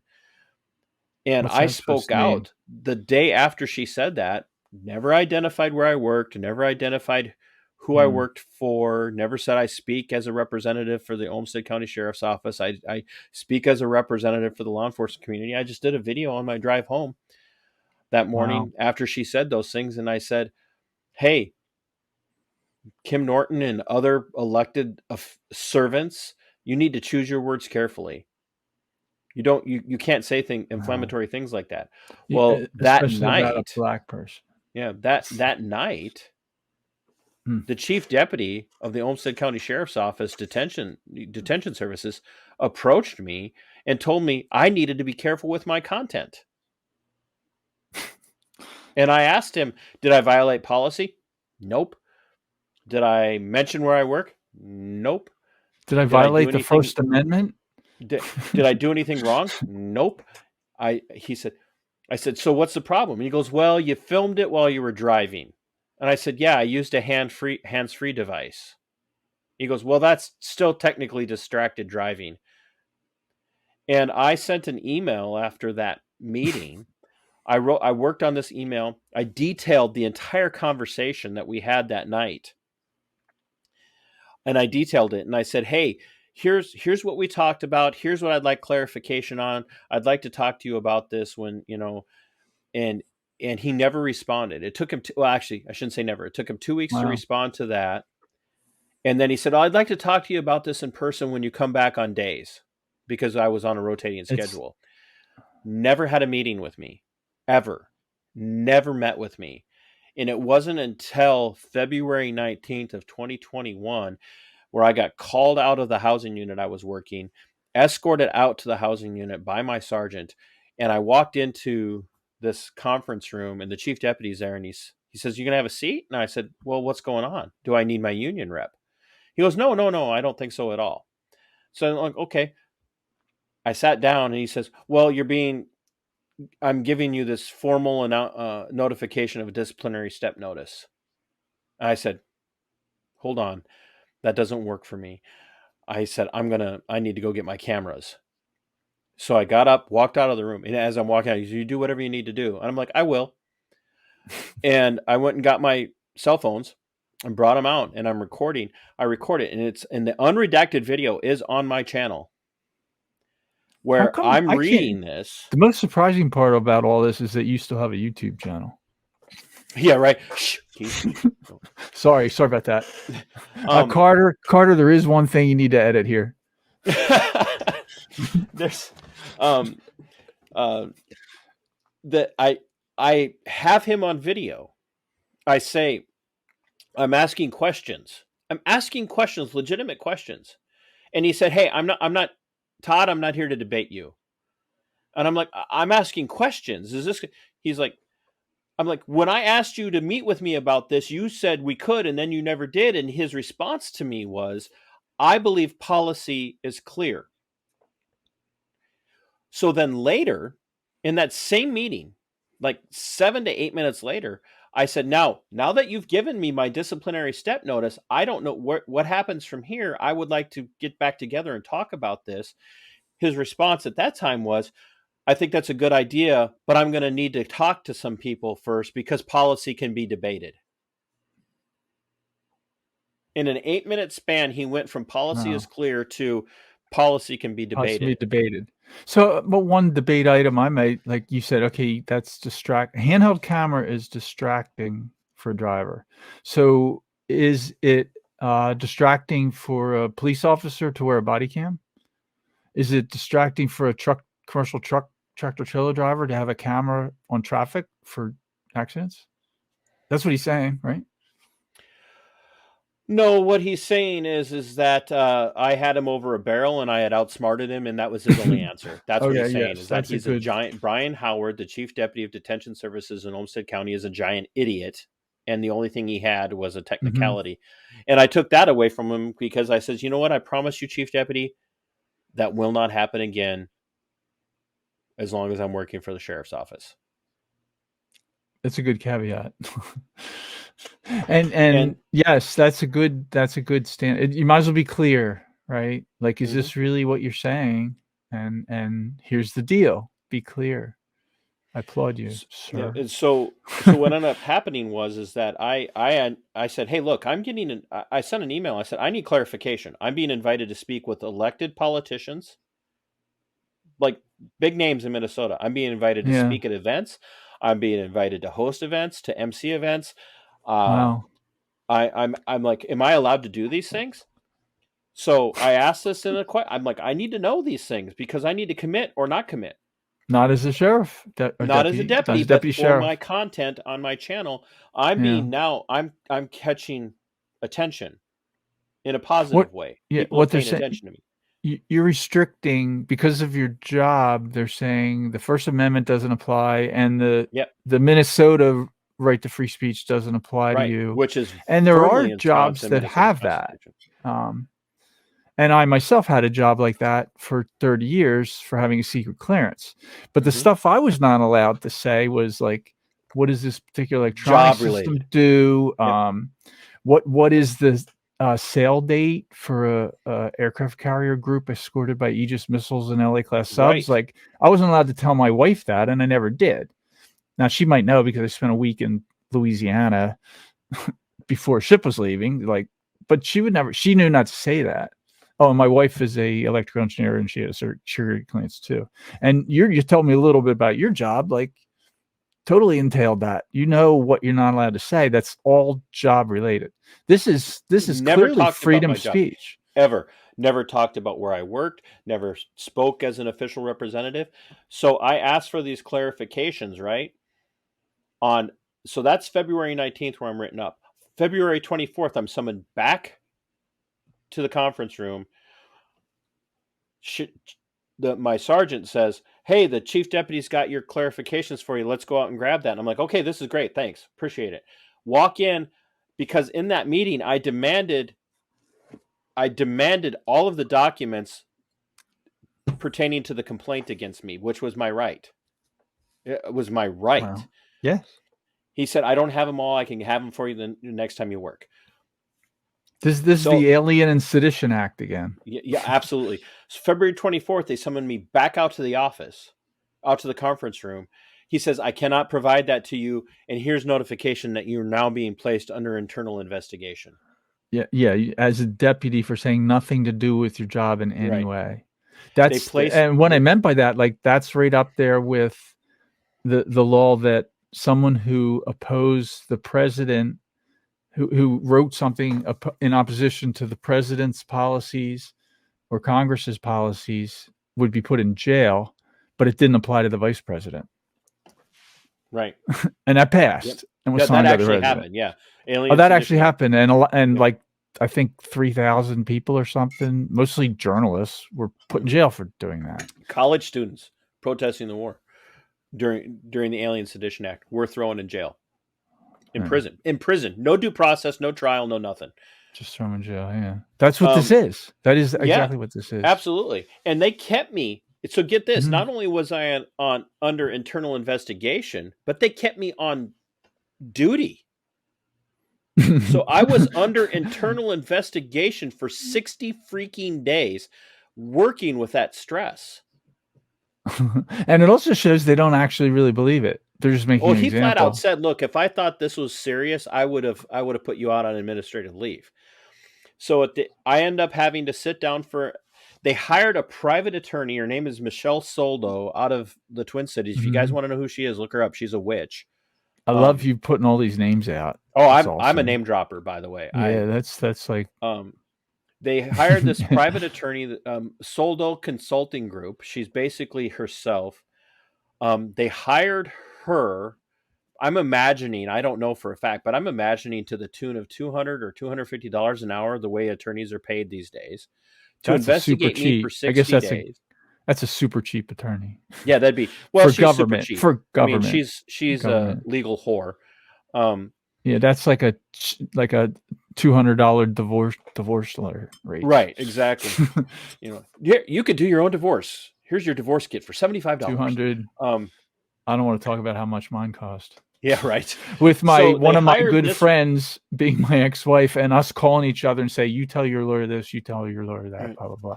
Like that's how So that divorce. I don't want so to get they into that, but it's the so they legal hired system. her to investigate me. She, I had to sit down for an interview. They put me under Garrity. In other words, I had to agree to be cooperative and tell the truth in everything, and anything that I was said could not be used against me criminally. Well, they knew that they couldn't charge me criminally with anything, so they used the They couldn't. Garrity to force me to comply with this. I walked in. I set a camera down to record my own interview, which by state law I am allowed to do. She looked at me. She looked at my union attorney, who was doing a phenomenal job representing me, and said, "If he doesn't turn that off, this interview is over, and I'll report him as non-compliant." If you're What did the attorney non-compliant on a say? Garrity investigation, they can fire you immediately without cause because you're being non-compliant. The attorney looked at me and said, "Just turn it off. We can win this fight no matter what." He wanted you to turn it off. Well, at that point, I already knew what I was allowed to do by law. She violated the law. I would interpret it as a tactical decision. Like that was a better. It was very much a tactic. tactical decision on his part, because he knew if we pushed it, which we could have, I could have won that, but I wouldn't be getting paid. They could have she used that. She would have used that to shut down the meeting, and it doesn't matter that she's not allowed to. You're right. Exactly. I've had that she problem would have as board spun it. president of a condo association and had to use the same thing. She would have spun it in a way to make me look like I was trying to hide something. And so, and my attorney said, "Look, I'm not here to talk on your part. I'm just here to make sure that you're not being mistreated." He told me after this meeting that he has never interrupted an investigation interview more times than he interrupted this one. And there were times he looked at her and told her, "This is a witch hunt." He said, "You're not investigating, you're prosecuting him. It's like you're prosecuting him in an arbitration meeting right now." And that went on for 2 hours. They selected you as an example for the same reason she they selected beat Lisa. up on me, and he even made the comment. He said, "She wasn't ready for you. She was not ready for you because I didn't play ball. I didn't cower. I didn't." It is the only way to handle these people. Yeah. That's the only way that works. You can't do any other way. In my experience, from stories I've heard, yours, Lisa's, and a lot of others, that's the only way. They concluded she concluded her portion of the investigation on April, let's say 25th or whatever. On April 30th, as I came into work, I was going to go punch in. My sergeant grabbed me and said, "Hey, we need to go to the conference room." And I knew at that point what was going on. The chief deputy was waiting for me in the conference room. It's like 5:55 in the evening. And he said, "Well, you're being placed on administrative leave." Which is a step. Right, which is a step. Direction they're going. And so he looked at the sergeant. He was so magnanimous. He goes, "Hey, Sarge, why don't you go?" And I don't want to put the sergeant's name out there because he treated me very well. Okay. But Chief Deputy Howard's like, "Hey, Sarge, why don't you go get the rest of the team in, and then I'll escort Mr. Pearson out." And as we're walking to my locker afterwards, he says, "Hey, so I just need to ask, did you bring your sidearm with you tonight?" And I'm like, "Yeah." He goes, "Do you mind if I secure that from you while I'm escorting you out of the building?" And I stopped and I looked at him and I said, "Brian, what kind of crap are you saying to me?" I said, "You know for a fact I would never do anything to harm you or my team." And I said, "It's personally insulting that you would talk to me that way." And that's true. He knows that's true. He knows it's true. It was a slap, pansy move on his part to try and seem tough. And he escorted me to my locker. and I gathered all my stuff. I had emptied my locker like 3 weeks before because I knew what was coming. Mhm. And there's so much to my story, folks. If you want to see, there's a playlist Wow. about this fight.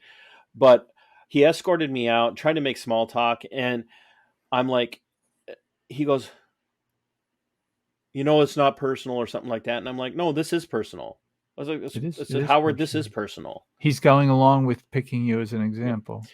And I said, this isn't done. Right? I'm like, this isn't done. Well, we ended up having another meeting. And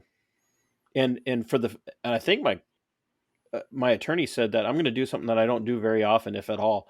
I'm going to have you speak on your own behalf at this meeting. So I met with the entire county, the head of Olmsted County's HR department, a couple of other representatives from the HR department, this county attorney sent a representative down along with the chief deputy.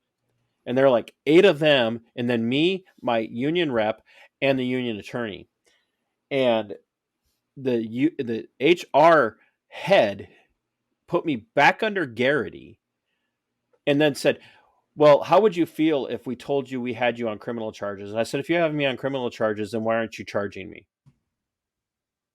And he said, well, we have proof. I said, I quoted the philosopher from Atlas Shrugged. I said, I reject your premise, and you need to inspect your premise.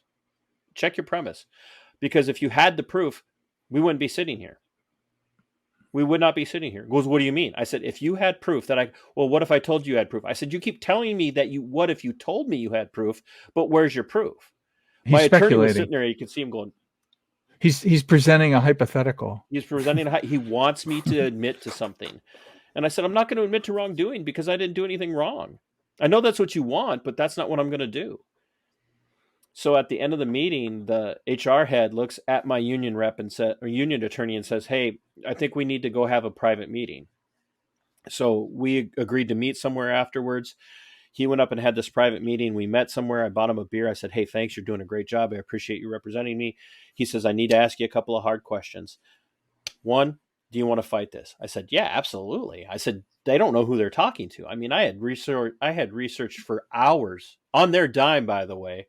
You're going to put me under discipline and you're going to challenge me. I'm going to do my legal research while I'm working. And I did that. And I have all the court cases in history about public servants, public employees, public sector employees having the freedom to say things and do things off duty because outside they of work their for the public job. sector. Yeah, like you can't tell me I can't say something because of the kind of job I have. Yeah, you're doing a to go back to this, that's called petition the government for redress of grievances. Absolutely. It's nothing to do with your job. It doesn't matter what your job is. And you're protesting lockdowns. That's not a and yes, I'm disobeying executive orders, but show me where that's a punishable offense. The criminal activity is on the part of the governor. Right. And so he said, okay, and you want to fight this? And I said, yep. And he goes, okay, well, I have the report and I've already started to look through it. And I'm telling you right now, it's BS. He said, you've got legal grounds. If you can find an attorney, a private attorney, you've got legal grounds. So if you know anybody, Keith, who would like to take a look at my stuff so we could take this attorney and the city of Albert Lea and the chief of police of Albert Lea and the former city attorney of Albert Lea, if you know anyone, send them my way, because I would love to just make them feel the financial pain, because it's the only way you hurt a government entity. Yeah, who might do that? Chris Ann Hall. Well, how about Chris Ann Hall? Chris Ann. If she wants to I don't know her well. She doesn't know who I am. I've met her personally several times, and that's sort of thing. And I've gone to her classes and all that. Who else? But no, if I emailed me, I've interviewed her on a show. I'm thinking about that. That is the kind of case she takes, but I know she's super busy right now. Oh yeah, but she travels. She travels something like 300 days a year. I can't think of a better attorney to take this case, and this is an example. She does exactly the same thing that in these kind of cases, right? And like her she'd write a letter, pretty strong statement, and they go and look and see who she is. They'd be like, "Uh-oh." I think that's what they would do. I don't know if she would do it. What kind of sentiment can we offer? Pull with her. But I was recently going to a class with her, which she canceled in a place I can walk to, and and Of course, the one you can I've walk been to is there the one with that gets her there. canceled. It got canceled because of a family thing with her. That's why it got canceled. So it's fine, and they refunded So her they, money. But yeah, she does more stuff like that in Florida than in the other states. of course, This that's where was a she's from. meeting with a Liberty group that is local that I ride my scooter or walk to them. I And Chris Van Hall's been a guest there several times. Yeah, I told him. I said, "Yeah, let's fight this." And he was like, "All right." He says, "Because this report's BS." He says, "I could rip apart That's everything in this interesting. report, Yeah. but I'm your union. I'm your union attorney, so I can fight this, but I can't handle civil stuff." Mm-hmm. So I was out on administrative leave from April 30th of 2021 until um, the middle of September. But Wow. about the beginning of September, he asked me. He said, "They're." He says, "I got to ask you how far do you want to take this?" And I said, "Look, if it's up to me, I'm fighting this, but this is going to drag out." And he goes, "Yeah, this is going to drag out for a long time, and they're going to try and drag you through the mud, and it's going to be really tough." And I said, "Okay, They're that's going to try fine." to bankrupt you. That's what they'll do. They'll try to Well, bankrupt you. they So you want got to to get an destroy you attorney. on an emotional level. They It want to, doesn't. From what I saw in the last hour, that's not going to work.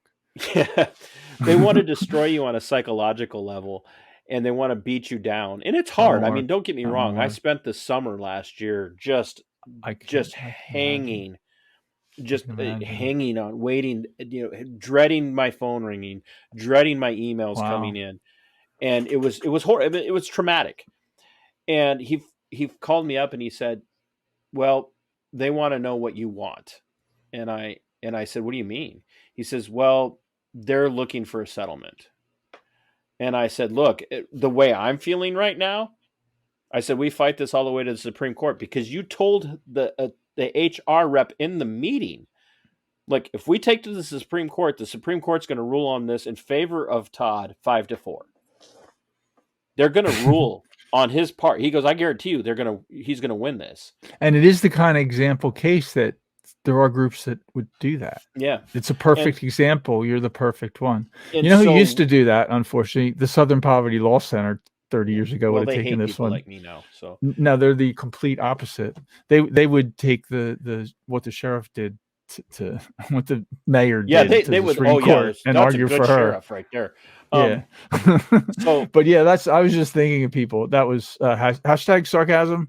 No, they would not so do what that. they ended up. They're like one of my goals with Rebel Civics, long-term goals, is to get on the Southern Poverty Law Center's anti-government list.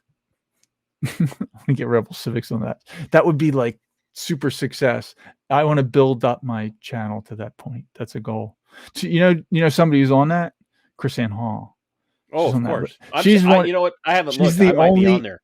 She's the only individual on the anti-government extremist list. The rest of them are all groups. She's the only individual. That's pretty funny. I told So her when she told me that, I told her that, oh, I would be proud. You should be proud. I'm making that my goal for my show. That's what I told her. he goes, "Well, what kind of settlement would you want?" And I said, "Well, the way I'm feeling right now, they could pay me out until my retirement, which would be about $1.6 million." He goes, "You know that's not happening, right?" That's reasonable. That's I said, reasonable. "I'm like, I feel like it's reasonable." And he goes, "Well, why don't you take some time to think about it?" And I said, "So why are you asking me about this now?" And he said, "Well, because I know they're going to drag you through the mud, and you're going to have to go back to work for them when you win." He says, "And you're going to win, and you're going to get paid all the way through, but they're going to drag you through the mud." And I said, "Okay." He says, I said, "So, but what's going on?" He says, "Well, I got to tell you something." And I said, "What?" And he goes, "I didn't tell you this the day of the meeting because I knew what your answer would be."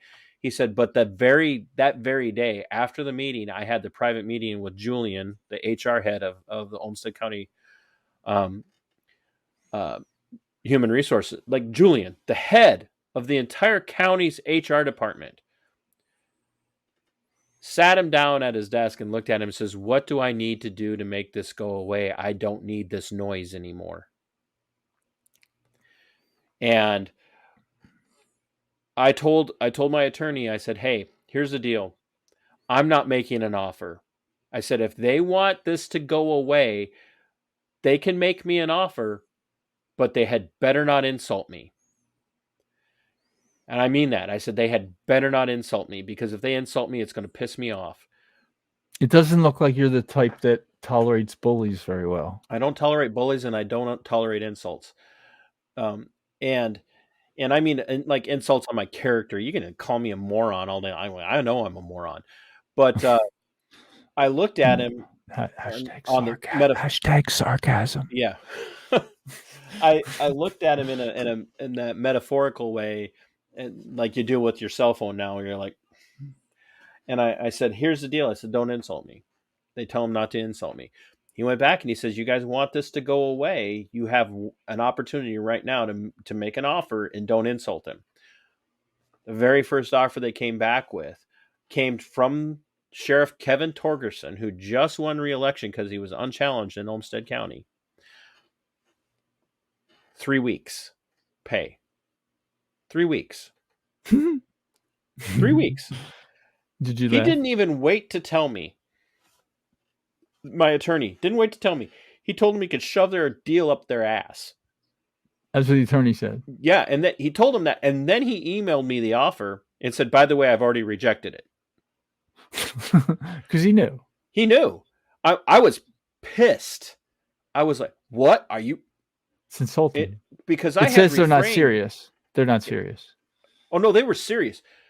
Well, they're not serious about making an offer that is means anything near what they were done. Kevin Torgerson, the sheriff himself, was the one leading the charge against the settlement. He wanted me hurt. He wanted me hurt. And he was pissed off that the HR department was telling him, you're not going to win this. You are not going to win this. If you fight this, you're not going to win. He's demonstrated this over and over and over again. He does not like anybody who thinks for themselves. So we talk about constitutional sheriffs, and we talk about good sheriffs. Kevin Torgerson's not a good sheriff. He's not a constitutionally minded sheriff. He talks the talk on the in the public, but he is a horrible, horrible person when it comes to how he treats staff. And I just did a video a few weeks ago. I have a series on my channel called Defining Good Cop. And one of the videos, the most recent video that I did in that series, details how he had a deputy in the detention center used a taser on a passively non-compliant detainee. In other words, the guy wasn't a threat. He wasn't threatening violence. He just didn't want to get out of bed. That's crazy. He's lucky he didn't get shot. Well, under the circumstances, yeah. But this deputy used a taser, which was a direct violation of the Olmsted County Sheriff's Office use of force continuum. And any person with the slightest bit of morals. Right. Or any kind of morals or ethics. Used a taser. Yes, he got put on administrative leave, but then he was allowed to retire with full benefits and got a party. And so this incident, he's like the sheriff's deputy in Parkland school mass shooting who hid behind a concrete column, right. And retired with full benefits. So they throw a party for this guy who violated this individual's civil rights and constitutional protections, and the supervisor, the shift supervisor that day, not even so much as a slap on the hand that anybody's aware of. Because he's the one, they're like, what do you want us to do with this? He goes, I don't care what you do, just get him out of that cell. This is your tax dollars at work. Tax dollars at work, ladies and gentlemen. Wow. Another situation, a deputy was in a Zoom meeting for training, drunk, talking smack during the Zoom meeting, gets summoned to the chief deputy's office the next day, shows up drunk. Drove to the meeting drunk. You know how much discipline he got? He got a ride home from the chief deputy. He got a ride home. He was out for a few days on administrative leave while they helped him find treatment. Came right back to work, nothing. Oh, by the way, that same deputy, before he was hired, had a history of domestic abuse. And Chief Deputy Brian Howard gave him a ride home when he showed up drunk for the meeting. After being a jerk and drunk in a training meeting. And 3 days of administrative leave paid, right? Yeah. Paid him. He gets a 3-day vacation and a ride home from the chief deputy. But me, and there are at least 5 others who had no kind of problems like that, were massively abused. But in particular, my case is even worse when juxtaposed against the guy who tasered the dude and the guy who showed up drunk. Taser dude or the drunk. Well, did the drunk wear his mask when he talked to people? Well, here, just in the interest of full disclosure, not once did I ever refuse to wear a facial covering while on duty. Not once. Wow. Not once.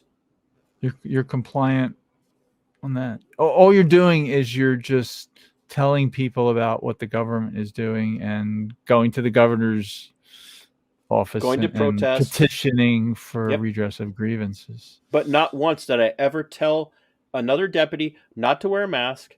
Not once did I ever tell another deputy I wouldn't wear a mask while I was on duty. I always wore my mask when I was on duty. And so you never told them that it doesn't work and it's stupid.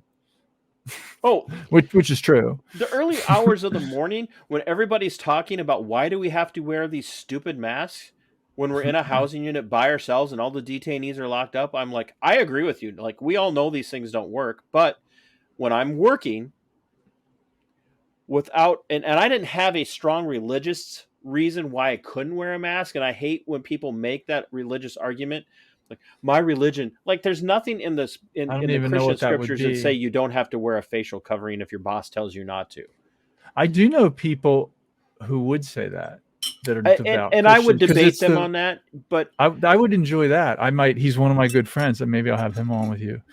So his view on the Bible is that Jesus says that you have to comply with the government, and that's why you have to pay your taxes to the Roman Empire. That's his version, and I've debated him with that using arguments by my father-in-law, for example. Imagine no. My father. Yeah, I told you a little about him before, but I'll just mention other people. He was a Christian missionary, ran a large missionary organization. He's pretty much a libertarian though, and he thinks that the Bible requires that. Sort of. I don't want to put thoughts in his head. I don't think he would directly say that, but that's how he votes. I had to shift my view on places like Romans 13 and 1 Peter 2 in my life 13, because. Yeah. When you look at from the Christian perspective, when you look at what the scriptures say about obedience to government, it says that it says that government, Romans 13 in particular, and I know this isn't in your wheelhouse, but no, actually, I'm a lifelong atheist who knows what Romans 13 is, right? And heard the arguments on both sides. I don't mean that in a disparaging way, brother. I know. But for the Christian, there's this overwhelming sense of, Romans 13 says that you have to submit yourself to ruling authorities. No, what it says is that you submit yourself to ruling authorities because they're appointed by God to be representatives of what is good. Yes, and if they don't, my understanding of it is, if what the person is doing, who's appointed by God, if he's not following what Jesus said, he doesn't have to follow the government. Actually, Chris Ann Hall, she's actually a better one to use because this is totally up her alley. She says that a Christian has the duty to do that, to oppose exactly, government. And I agree with Chris Ann on that. And that's the Romans 13 argument, right? Yeah, that's the other side of that. Is to defy unjust, immoral, unethical governmental behavior. And the other thing that I remind people of all the time is, if you want to talk about who because you ask, Keith, and you know this because you talk to people, you ask people, who's the highest authority in the United States? Everybody's hand will shoot up, and you're like, okay, you, Bill, in the back row, who's the highest authority? The president. No, it's not. The highest authority in the United States is not the president. It's me. It's actually not me and you. It's the Constitution. No, actually, it's the people we're bound by the Constitution, but the people can change it. People can change it. And the people come directly underneath the Constitution, and all elected servants are subservient to the people and to the Constitution. And so if an elected servant or an appointed servant is doing something that is unethical, immoral, unbiblical, whatever terminology you want to use, or violates the Constitution overrules them, and you obey the Constitution and not that person. And so, yeah, that's so. So I would just want to. You may actually think this because it's the way I do it as civics, teaching civics to sixth graders. Well, the can you order bring it in down the to like United fourth States, grade level, because that's where I'm at. I can't teach it, and that's why we're going to start on Unsafe Space. Do you know about the Rebel Civics Academy series I started? I haven't heard I've only about done that one show. It's a separate part of Rebel Civics. Oh, nice. And I did the first class about a month ago. We had 6 kids on from 6th grade to 12th grade. And I did a 1 hour, about a 50-minute block on the Constitution.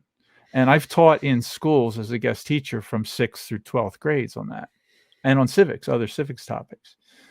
Actually, in my county, I'm only allowed to teach it in a homeschool collaborative because the superintendent of my county told me you have to have a law degree to teach a 1 hour overview of the Constitution. And they don't let teachers do it unless they have special certification. They're not allowed to teach the Constitution. They bring in lawyers, and you have to have a law degree. You have to have a most of the lawyers law screw license. up the Constitution. This is one of the most read counties in Florida. Yeah, most lawyers don't even know how to teach the Constitution. That's just weird. I debate lawyers all the time on it, and I just laugh at them, and I usually point out in the beginning, like, I have a huge advantage over you on this. I haven't been to law school. My argument is I haven't been to law school. And almost all lawyers some of them will sit back and go like this, and most of the other ones will go, yeah, you're right. I took constitutional law. It's funny that you say that. My degree is constitutional law. Because if you're a law school degree from the United States, you're at a serious problem. I can just read the Constitution because I don't know anything about it, and it's in English. It's written at a level that any person could read in 1791. That's the level it's written at, and a lot of people then understood it perfectly fine. It takes about an hour to read. I understand it. I've read it probably 500 times. It's funny that you say that. I understand it all. It's funny that you say that about the attorneys, because one of the questions that the attorney they hired to investigate me was, where did you get your Juris Doctorate from? And I'm like, they what asked kind you of question that? Is that? And she's like, what's that again? What is that? Where did you get your Juris Doctorate from? And I'm like, I don't have a Juris Doctorate. The street, man. I got it from the street. Well, she said, well, I don't know that. And I said, look, you've told me you could find pictures of me in uniform on the internet. I'm like, yeah, you could find those pictures because my employer put those out there. I didn't put those out there. You can find them because my employer put them out there. She says, well, I said, so you mean to tell me that you can't figure out whether or not I have a Juris Doctorate? She goes, well, you talk like you have a Juris Doctorate. And I think I said something along the lines of, and what's the problem with that? She goes, well, what's your expertise? And I said, so what she's doing, you probably know this, it's called the genetic fallacy. Yep. So she's not looking at the source she's looking at the source of the words, which is you, not at the words. She's not arguing, like she may agree with what you say. She's not even saying that. She's saying that you're not qualified to say something that's true. Because I don't have her approved level of it's automatic lose in any debate. Mm-hmm. Any lawyer should know that. It's a genetic fallacy that can never win a debate.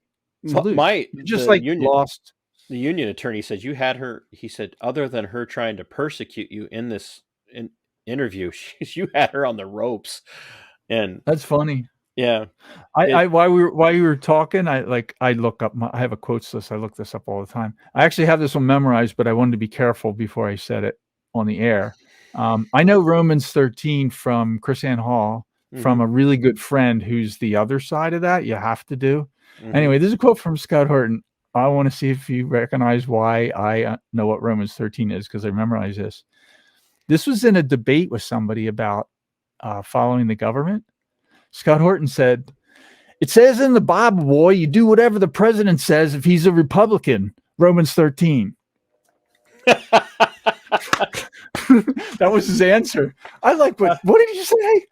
I backed up and played it like 3 times and I typed it love in. Scott. I've met Scott in person. I met him up. We had him up here for an event in Minnesota for the Oh, Defend wow. the Guard, Yeah, and got to have dinner with him that night. And then I've had him on the that's show. cool. So I met him briefly at Porkfest last year, and I'm hoping to get to know him a little more this year because do you know Keith Knight? I know of He's Keith. one of the he wrote the what's it this it's a play on Michael Malice's book about secession or something. Anyway, I volunteered to help him. He's speaking at Porkfest this year, and I'm the FSP volunteer that's helping him make Oh, nice. arrangements and stuff. So I'm getting to know him a little through email. I And he's going with Scott Horton. Like I have almost no reason. I would never go to Massachusetts. We've driven the last 3 years with our camper, me and my girlfriend, from South Florida to New Hampshire for Porkfest, including the year when Porkfest was the only libertarian public event in the U.S. and they think in the world. Because this was like a couple months after the shutdown, and even New Hampshire was shut down. The Porkfest, just the Free State Project folks, they had an event with 3,000 people with hardly anybody wearing a mask in a big campground with speakers, and Dave Horton did a show with people shoulder to shoulder, and it turned out a couple people did get COVID from that, but that's that crowd. And the police there didn't bother him. The sheriff and police there didn't bother him because they know mess with a bunch of libertarians at a party. They know they don't come into there. No. When there was a problem last year with a bunch of drunk locals like going around and harassing campers at like 1 a.m, and they had an axe throwing thing set up on a hill, and they're like so drunk they can't even walk, and they're throwing axes. And so at like 1 o'clock, the guy in charge of security finds out. He calls a couple of the they call them the security. And I was a volunteer last year in the FSP security. I have me and my girlfriend took the Florida Armed Security Officer training and qualification. So I told the guy that, and he goes, "Oh yeah, please help."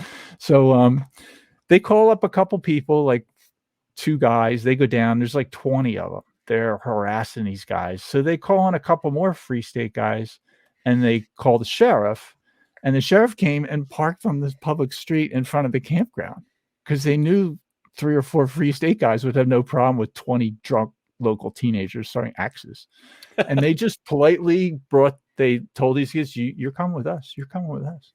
And I don't know what they did. I wasn't there, but it took 3 people, and they took 20 super aggressive local teenagers and frog marched them down to a couple of sheriff's deputies waiting on the public road in front. They wouldn't go into the campground because they knew they didn't have to.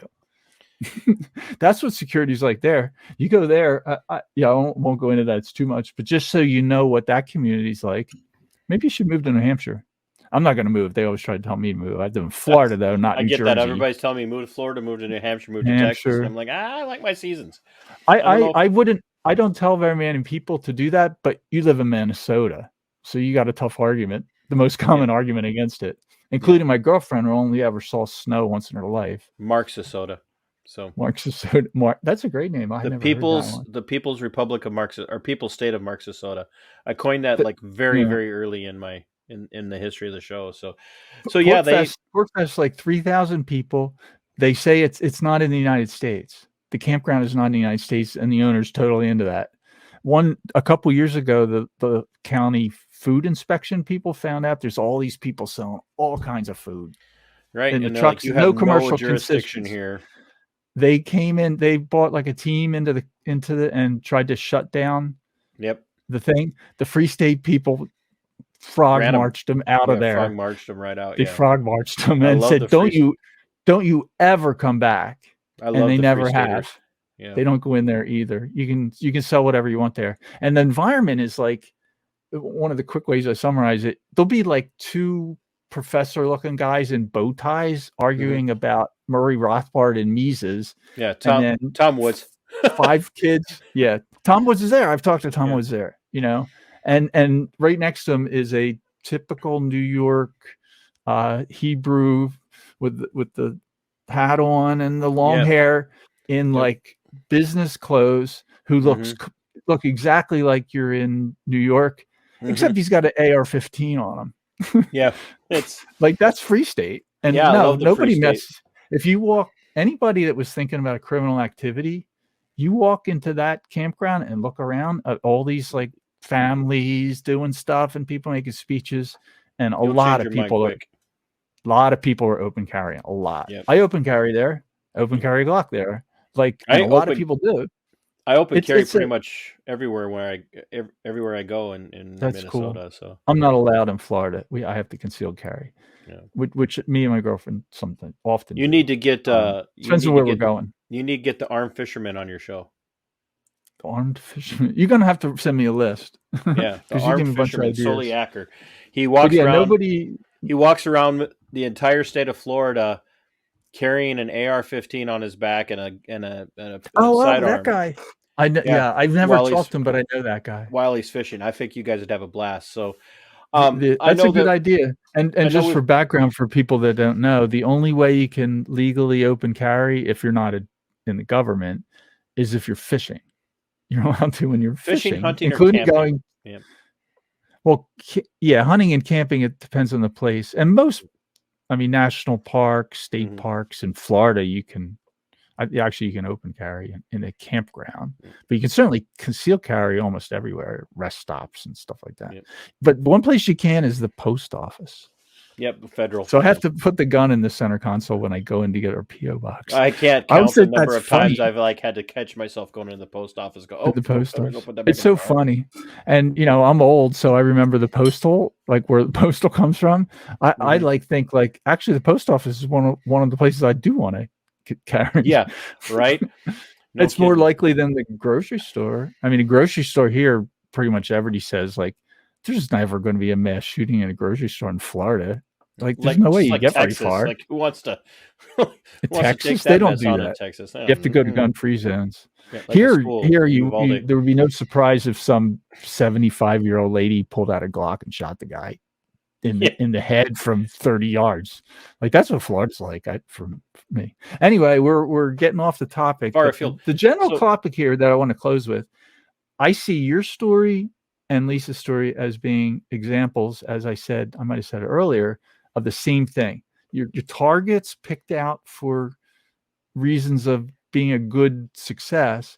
And Lisa is this soft-spoken, super sweet mother, coffee shop owner.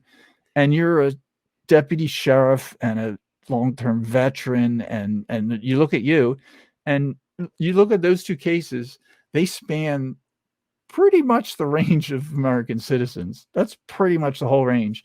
And they had no problem going after you or her if you were useful as an example. They could care less about your lives. Could care less. If you're useful politically, they're going to go after you. And both you and Lisa have showed how you can stand up to that and win. I honor you. I'm honored that you're on. I'm going to be honored to get Lisa on my show. It's awesome role model for all Americans. Lisa's far more entertaining than I am. She's prettier too. Well, I'm glad that you said that. That makes me feel a little better.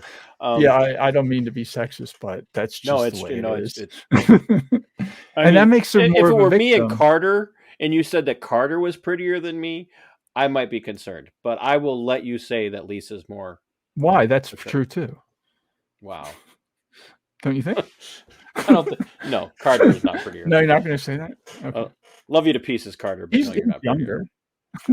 Carter has to edit this.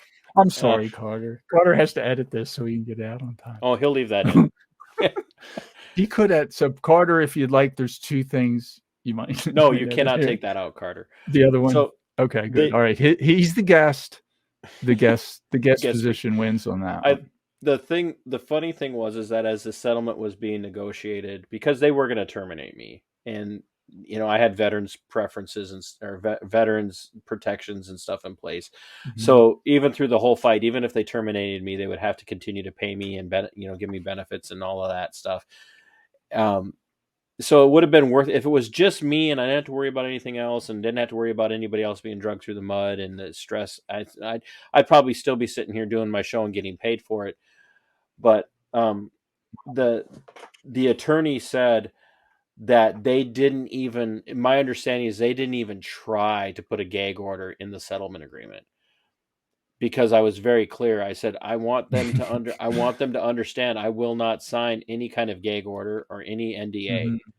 I said, because the Wow. day that this is finalized, the video is going out. And his response was, I don't think they understand who you are or what they've done. And I Because said, by well, that time he knew you were not going to be gagged. He yeah, knew. he knew that, and he knew. So In there's fact, no. he actually called me and he said, "How close are you, even without a settlement? How close are you to start telling your story?" And I said, "Very." And he Like said, 7 p.m. I'm going to tell "Yeah, him. like right now." Because I was getting phone calls from journalists from across the state wanting to know Oh about my wow. involvement with Lisa.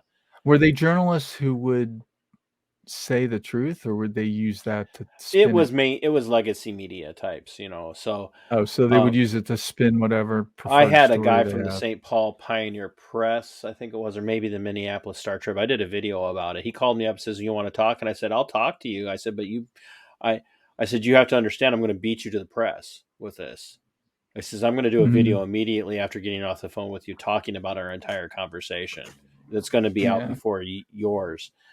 And um, the attorney tried to use that against me because he says, "Well, where do you work?" And I said, "You don't need to know where I work. What do you do for a living?" "I'm not telling you that." And she's like, "Well, why wouldn't you tell him where you work?" I said, "Because it's none of his business. It's not relevant. And it's It's a not relevant. genetic fallacy. It's genetic fallacy all over again." So they ended up making me an offer. It could have been a lot better, could have been a lot worse. Could I have fought? I absolutely could have fought, but the stress on the family and everyone else Oh. was just getting to that point. And I needed to get on with my life because I couldn't, like, if I'm fighting Mhm. this, could you imagine going and applying for a job? Where do you work now? Well, I technically still work for the sheriff's office, but I'm not working right now because I'm under disciplinary procedures and we're fighting it. Would you like to hire me? As a private investigator or, You know, armed security officer. would you like to hire me? No, it's like the gas station's going to look at you and go, "Nah, that's probably not going to work for us." You know, and Yeah. It's and amazing you so would stand up to that and with a family. I just said, you know, it's going to hurt Wow. financially, and if people are interested, I do have a subscribe star. So, but I would more than anything, You I would love for people to find the channel and subscribe and watch the videos. That's the biggest thing. I'm still putting out content. I'm still talking to people like Lisa, and Minnesota is a gift that keeps giving when it comes to political and constitutional commentary because they can't pull their heads out of their collective derrieres to put somebody decent in office in this state. So I foresee we're going to get locked down for something again because Tim Walz just won re-election. So Oh, he did? After all yeah, that? after all that, he I won thought, re-election. yeah, would you consider voting with your feet? I moved here. I lived in born and raised and lived in New Jersey for 30 years. And, so I was in that environment. I was in an environment where it never once mattered if I voted. Nobody I voted for ever won ever. Not even once. So I'd be like, why am I I, voting? I So I I just can't kind of I can't. like it's not. And then New Jersey is a communist state. New Jersey is one of the few states that does not have the right to keep and bear arms in its state constitution. And I actually argue with people. They talk about constitutional carry. I'm like, well, not in New Jersey. You can't have that in New Jersey. It's not in the Constitution, and the state majority by far doesn't want it. And there's probably no one in the state government that wants that. Oh They're no. totally opposed to that. New Jersey is a state that, if you're flying from, say, Texas to Maine, and you have a connection in Newark, Hmm. and your connection, you get snowed in and has to wait till the next morning, so the Don't air take your gun. do Don't not accept. accept your. Yeah. Yeah. There was a guy, don't accept a magazine. Yeah. You Even. can't Yeah. even. Absolutely. There's a famous case in New Jersey, right before I moved here, where a guy was arrested because he had the AR-15 cartridges were magazines were pretty good price. They were on sale in his local shop, and he was going to visit his brother in Maine. So he brought one. He gets delayed overnight in Newark, takes his carry-on. When he goes back to check in, they throw him in jail, and they were going to put him in jail for like a year. That's New Jersey. He had a magazine without any bullets in it. He had no ammo, no gun, nothing, no other firearm parts. He had a piece of plastic with a spring. That's what he had. That's a 1-year jail sentence in New Jersey. And there's no right to keep and bear arms there, so it's actually hard to argue against it. I don't believe in the corporation doctrine. So anyway, I want to close with that note. So thank you for standing up. I'm honored that you're on. We'll be honored with humbled that you asked me to come on. Lisa Hanson is a coup, so thanks for that. That's going to be a great show. And so reminder, I think I said it earlier, but some people come late. We're working towards having Lisa Hanson on Rebel Civics next Wednesday. And so I want this to be a 1-2 punch as strong as I know how to do it. And I'm going to promote it everywhere I can. Oh, Lisa will knock it out of the park. So her story is amazing. Awesome. So yeah, thanks for that. I appreciate it, Keith. Thank you. And I think we must have hit. I forgot how many topics we could do a whole show on. So for sure, awesome. It was a pleasure. Thank you very much. Would you say your links? You said your YouTube channel and your Minnesota. You can Minnesota Black Robe Regiment on YouTube, on Rumble. You can find me on Twitter even at Robe Regiment, or you can just type in Minnesota Black Robe Regiment and look for me there. Telegram. This Twitter is fun to watch, by the way. Tell people.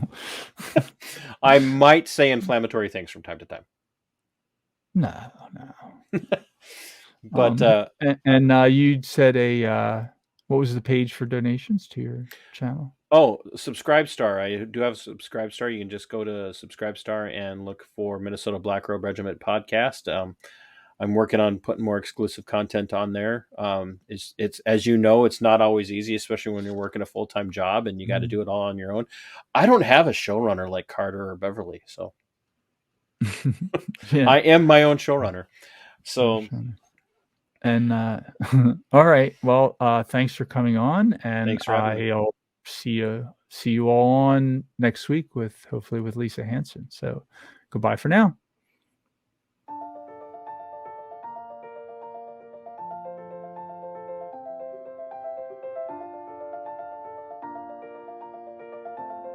Thanks for sticking around until the end.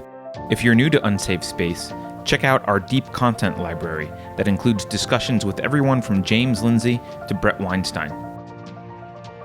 And please consider helping to fund our work by visiting unsafespace.com/donate. You can find us on a variety of social media platforms, and you can find a community of like-minded individuals on our Unsafe Space Discord server, which is open to financial supporters at any level. We hope to see you there. Warning. This is an unsafe space. Dangerous ideas have been detected. It would be better for your health if you forgot what you just heard. That should be easy for someone of your intelligence. The following co-conspirators are hereby ordered to watch CNN. Experts agree that 87,000 new tax collectors will make inflation feel like less of a problem. I think we can agree that the FBI's track record speaks for itself.